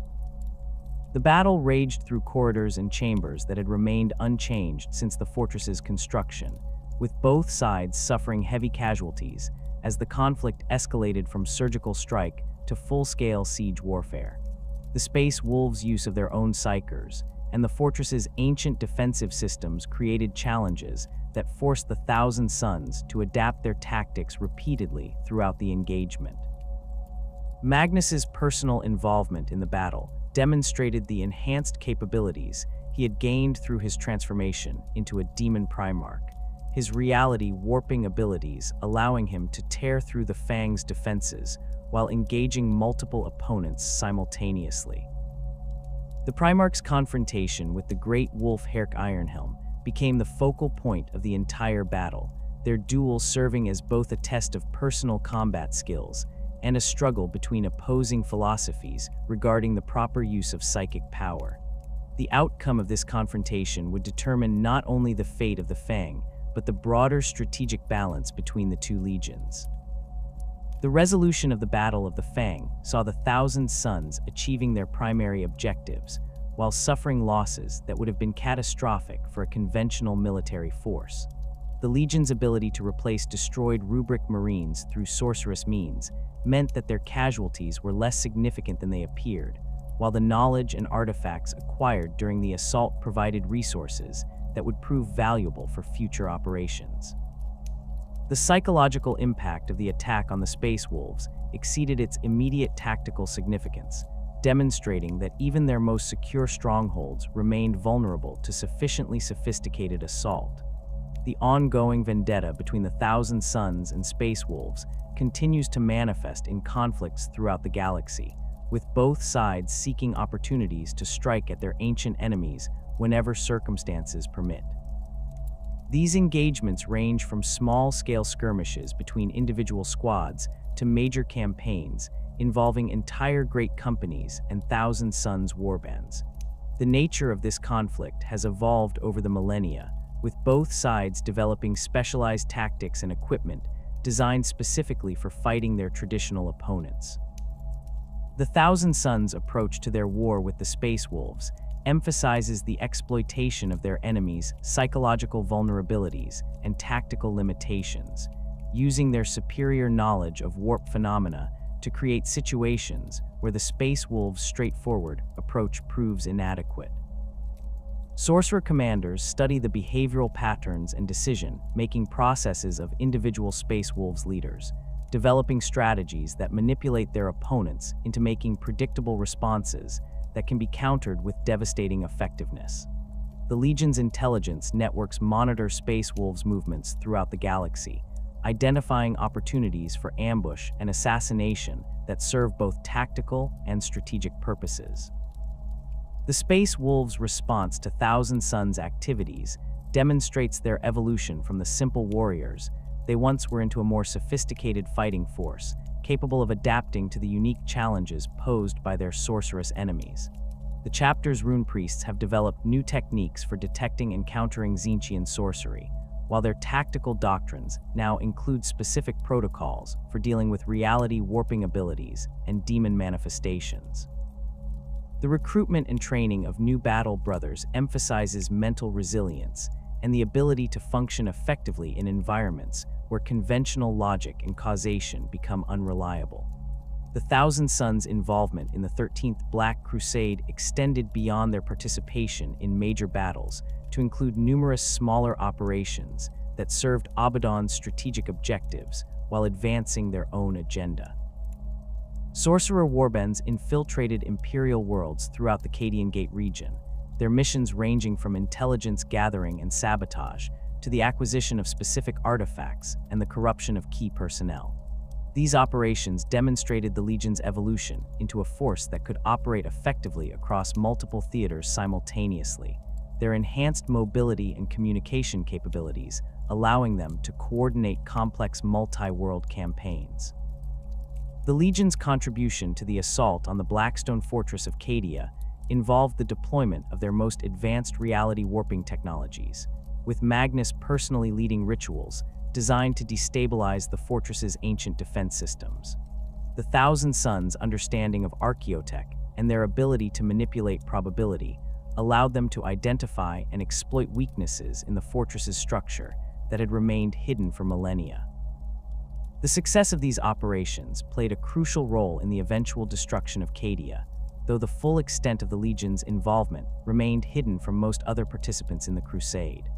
The opening of the Great Rift created opportunities for the Thousand Suns to pursue objectives that had been impossible while the galaxy remained relatively stable, their knowledge of warp phenomena allowing them to navigate the chaotic energies that made conventional travel impossible for most Imperial forces.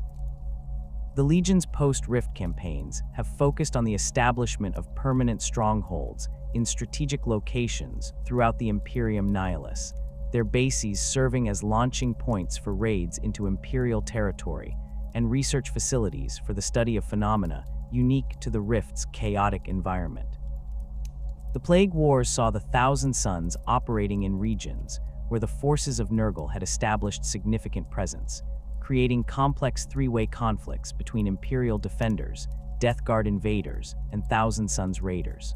The Legion's approach to these campaigns emphasized the disruption of Nurgle's attempts to create permanent zones of decay and stagnation, their reality warping abilities allowing them to reverse or redirect the effects of plague and corruption. These operations often involved the use of transmutation sorcery to transform plague-infected regions into environments more suitable for Tzeentchian influence, creating areas where change and mutation replaced decay and death. The strategic objectives pursued by the Thousand Suns during the Plague Wars extended beyond simple opposition to Nurgle's forces to include the acquisition of knowledge about the interaction between different forms of chaos corruption. The Legion's sorcerers conducted extensive studies of plague-infected populations and environments, their research providing insights into the fundamental nature of chaos influence that proved valuable for developing new techniques and countermeasures.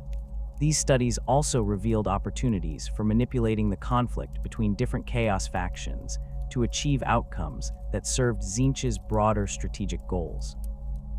The Thousand Suns' current operations throughout the galaxy demonstrate their evolution into a force that operates according to principles fundamentally different from those governing conventional military organizations. Their campaigns serve multiple purposes simultaneously, with tactical objectives often concealing strategic goals that may not become apparent for decades or centuries. The Legion's ability to coordinate operations across vast distances and time scales makes them uniquely dangerous opponents whose true intentions remain hidden until their schemes reach fruition.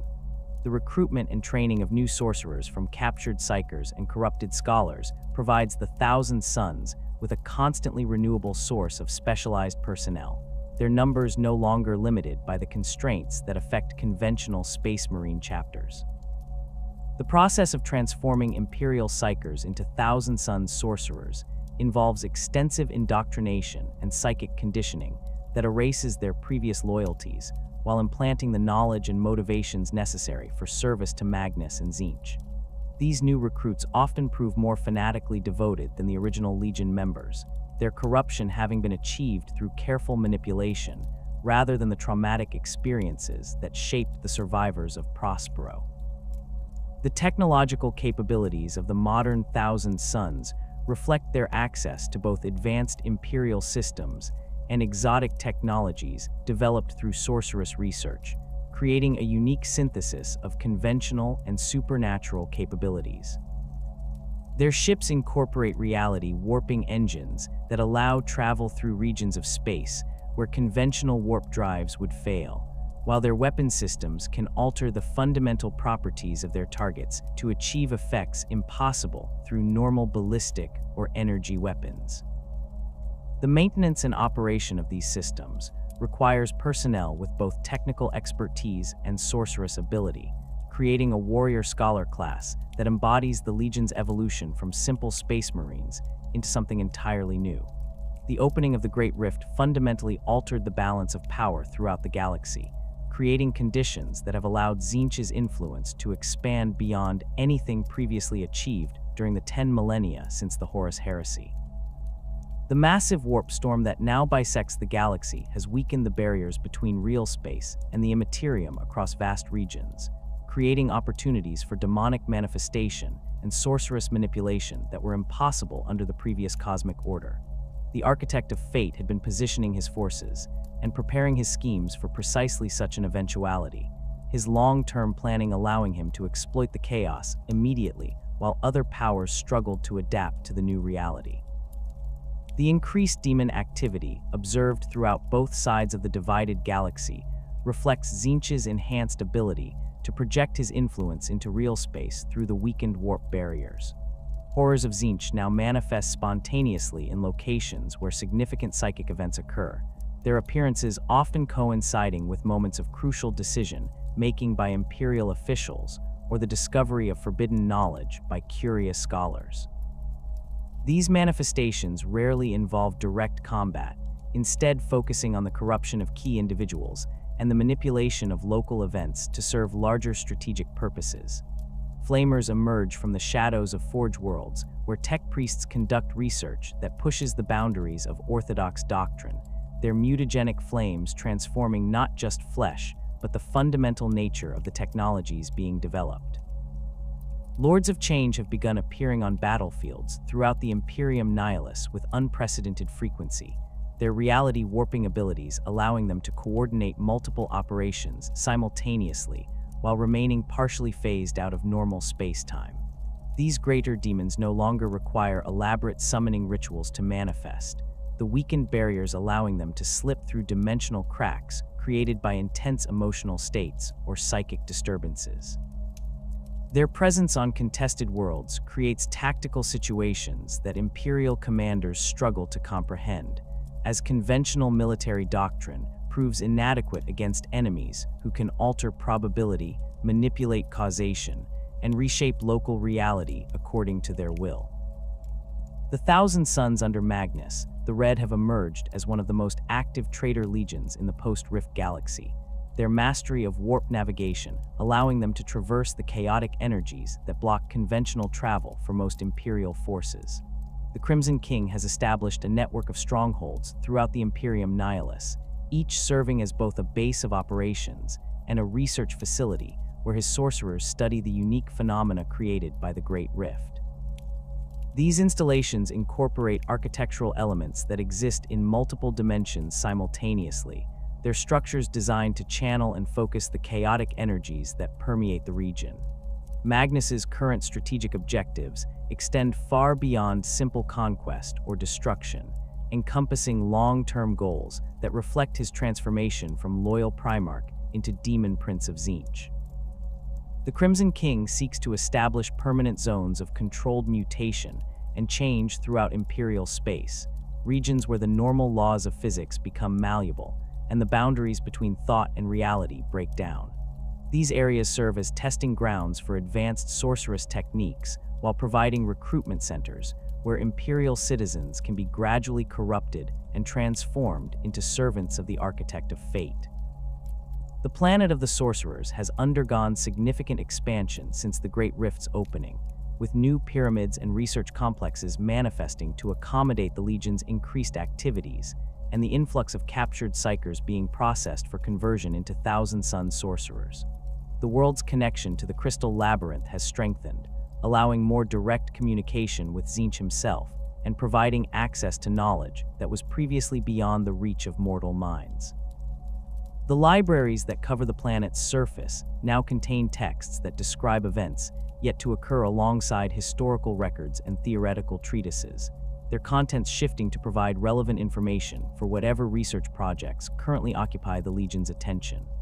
Ahriman's continued quest for the Black Library has evolved into something approaching an obsession that drives him to increasingly desperate measures as he seeks to undo the consequences of his greatest failure. The Chief Librarian's exile from the planet of the Sorcerers has paradoxically increased his effectiveness as an agent of change, his separation from Magnus's direct control allowing him to pursue objectives that serve Tzeentch's purposes while appearing to advance his own personal agenda. The warbands that follow Ahriman have become some of the most feared raiders in the galaxy, their strikes targeting Eldar craftworlds, Imperial research facilities, and ancient ruins that might contain clues about the Black Library's location or the means to access it. The rubric Marines that serve under Ahriman have proven remarkably effective in the post-Rift environment, their immunity to conventional weapons and environmental hazards, allowing them to operate in regions where living warriors would quickly succumb to radiation, toxic atmospheres, or the reality-warping effects of warp storms. These dust-filled automatons advance through battlefields where the very air burns with mutagenic energy, their empty armor providing perfect protection against corruption, while their retained combat skills make them formidable opponents for any force that attempts to stop them. The psychological impact of facing enemies who cannot be reasoned with, bargained with, or intimidated has proven as valuable as their tactical capabilities. Ahriman's most recent attempts to breach the Black Library have involved increasingly sophisticated approaches that demonstrate his growing understanding of Eldar psychology and the nature of the webway itself, rather than relying on brute force assaults that can be detected and countered by the library's guardians. The Chief Librarian has begun employing subtle infiltration techniques that exploit the complex relationships between different Eldar factions. His agents work to manipulate craftworld politics and Harlequin performances, creating situations where the library's defenses must be temporarily lowered to address more immediate threats.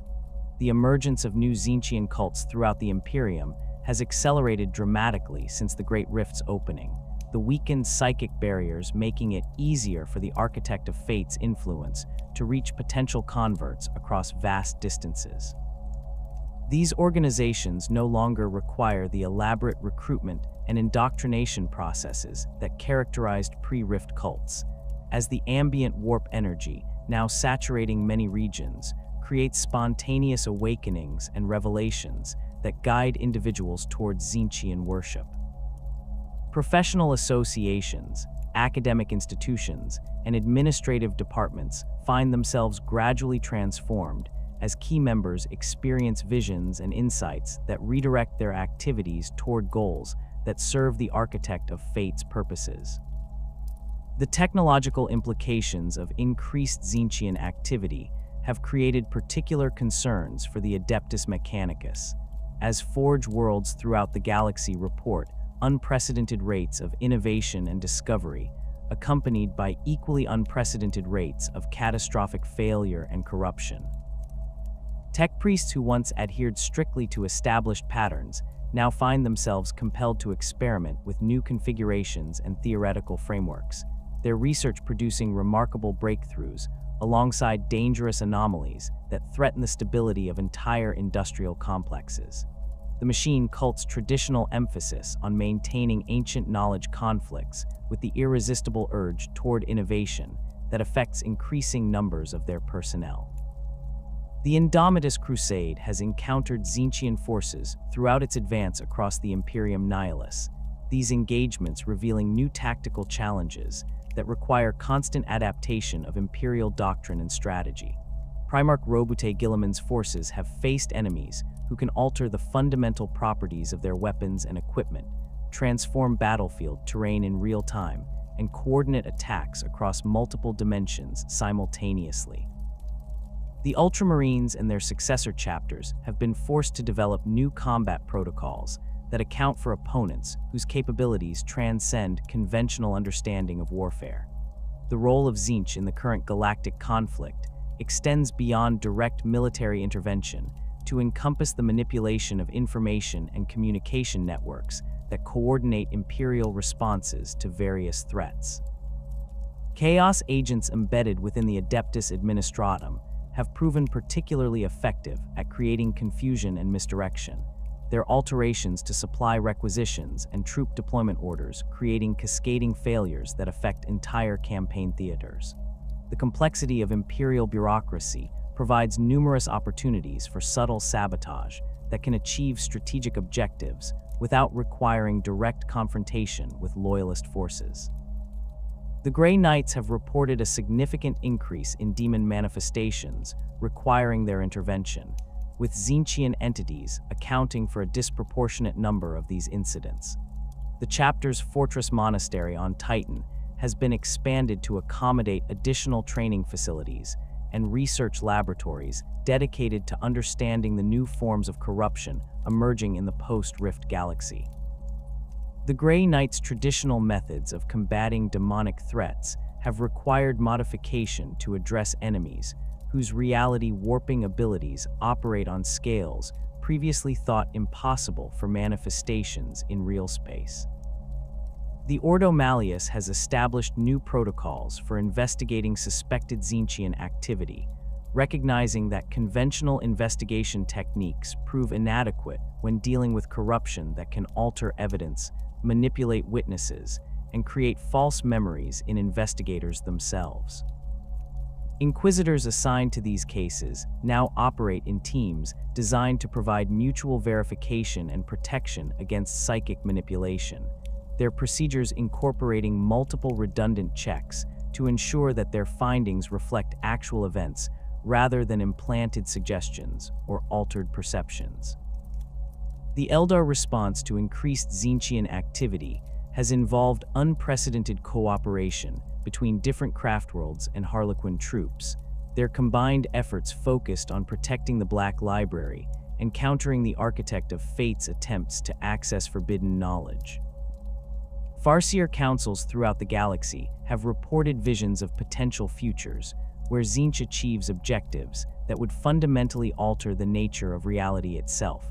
These prophecies driving coordinated efforts to prevent specific events and manipulate probability currents to favor outcomes that preserve the current cosmic order. The nature of Tzeentch's ultimate goals remains a subject of intense speculation among those few individuals with sufficient knowledge and clearance to contemplate such matters. The Architect of Fate's actions suggest objectives that extend far beyond simple conquest or destruction, encompassing transformations that would affect the fundamental nature of existence throughout the galaxy. Some theories propose that Tzeentch seeks to merge real space with the warp entirely, creating a universe where thought and reality become indistinguishable, and where change occurs according to pure will rather than physical law. Others suggest that his goal involves the achievement of perfect knowledge and understanding, a state where all possibilities exist simultaneously, and where the distinction between past, present, and future becomes meaningless. The grand design that encompasses all of Tzeentch's schemes appears to operate on timescales that dwarf mortal comprehension, with individual campaigns and conflicts serving as components in a pattern whose ultimate purpose may not become clear for millennia. The opening of the Great Rift represents a significant milestone in this design, creating conditions that allow for accelerated progress toward whatever ultimate objective drives the architect of fate's endless scheming. The weakened barriers between dimensions provide opportunities for interventions that were previously impossible, while the chaos and confusion generated by the galaxy's division create cover for operations that might otherwise attract unwanted attention. The eternal war between order and change that defines Tzeentch's relationship with the galaxy continues to evolve as new factors emerge and existing powers adapt to changing circumstances. The Imperium's efforts to restore stability and unity face constant subversion from agents who work to ensure that every solution creates new problems, and every victory contains the seeds of future defeat. The balance between these opposing forces remains precarious, with small actions potentially triggering cascading changes that could reshape the entire galactic order. The future development of Tzeentchian influence depends largely on the success or failure of current schemes that remain in progress throughout the galaxy. Ahriman's quest for the Black Library could provide access to knowledge that would exponentially increase the Architect of Fate's capabilities, while the continued expansion of Magnus's strongholds creates permanent footholds for chaos influence in regions previously under Imperial control. The ongoing corruption of key Imperial institutions threatens to create systemic failures that could cripple the Imperium's ability to respond effectively to external threats, while the proliferation of Tzeentchian cults ensures a steady supply of willing servants to carry out the Architect of Fate's will. The transformation of human civilization under Tzeentchian influence represents perhaps the most significant long-term threat facing the galaxy, as the gradual corruption of knowledge, technology, and social structures could fundamentally alter what it means to be human. The species that emerges from this process might retain the physical form and basic psychology of humanity, while possessing capabilities and motivations that would be utterly alien to their ancestors. This evolutionary pressure operates through mechanisms so subtle that most of its victims remain unaware of the changes occurring within themselves and their society. As the 42nd millennium progresses, the Architect of Fate's influence continues to grow stronger, while his schemes become ever more complex and far-reaching. The Great Rift has provided opportunities that Tzeentch has been preparing to exploit for 10,000 years, his patience finally rewarded with conditions that allow for unprecedented expansion of chaos influence throughout the galaxy. The eternal dance between hope and despair, ambition and corruption, knowledge and madness continues to play out on countless worlds as mortals struggle against forces they cannot fully comprehend or resist. The ultimate outcome of this cosmic struggle remains uncertain, its resolution dependent on choices yet to be made and events yet to unfold. What remains clear is that Tzeentch's influence will continue to shape the galaxy's destiny through subtle manipulation and gradual corruption, his schemes advancing regardless of temporary setbacks or apparent defeats. The Architect of Fate embodies change itself, and in a universe where stagnation means death, his victory may be as inevitable as the passage of time itself. The only constant in this ever-shifting cosmos is change, and change, above all else, serves the will of Tzeentch.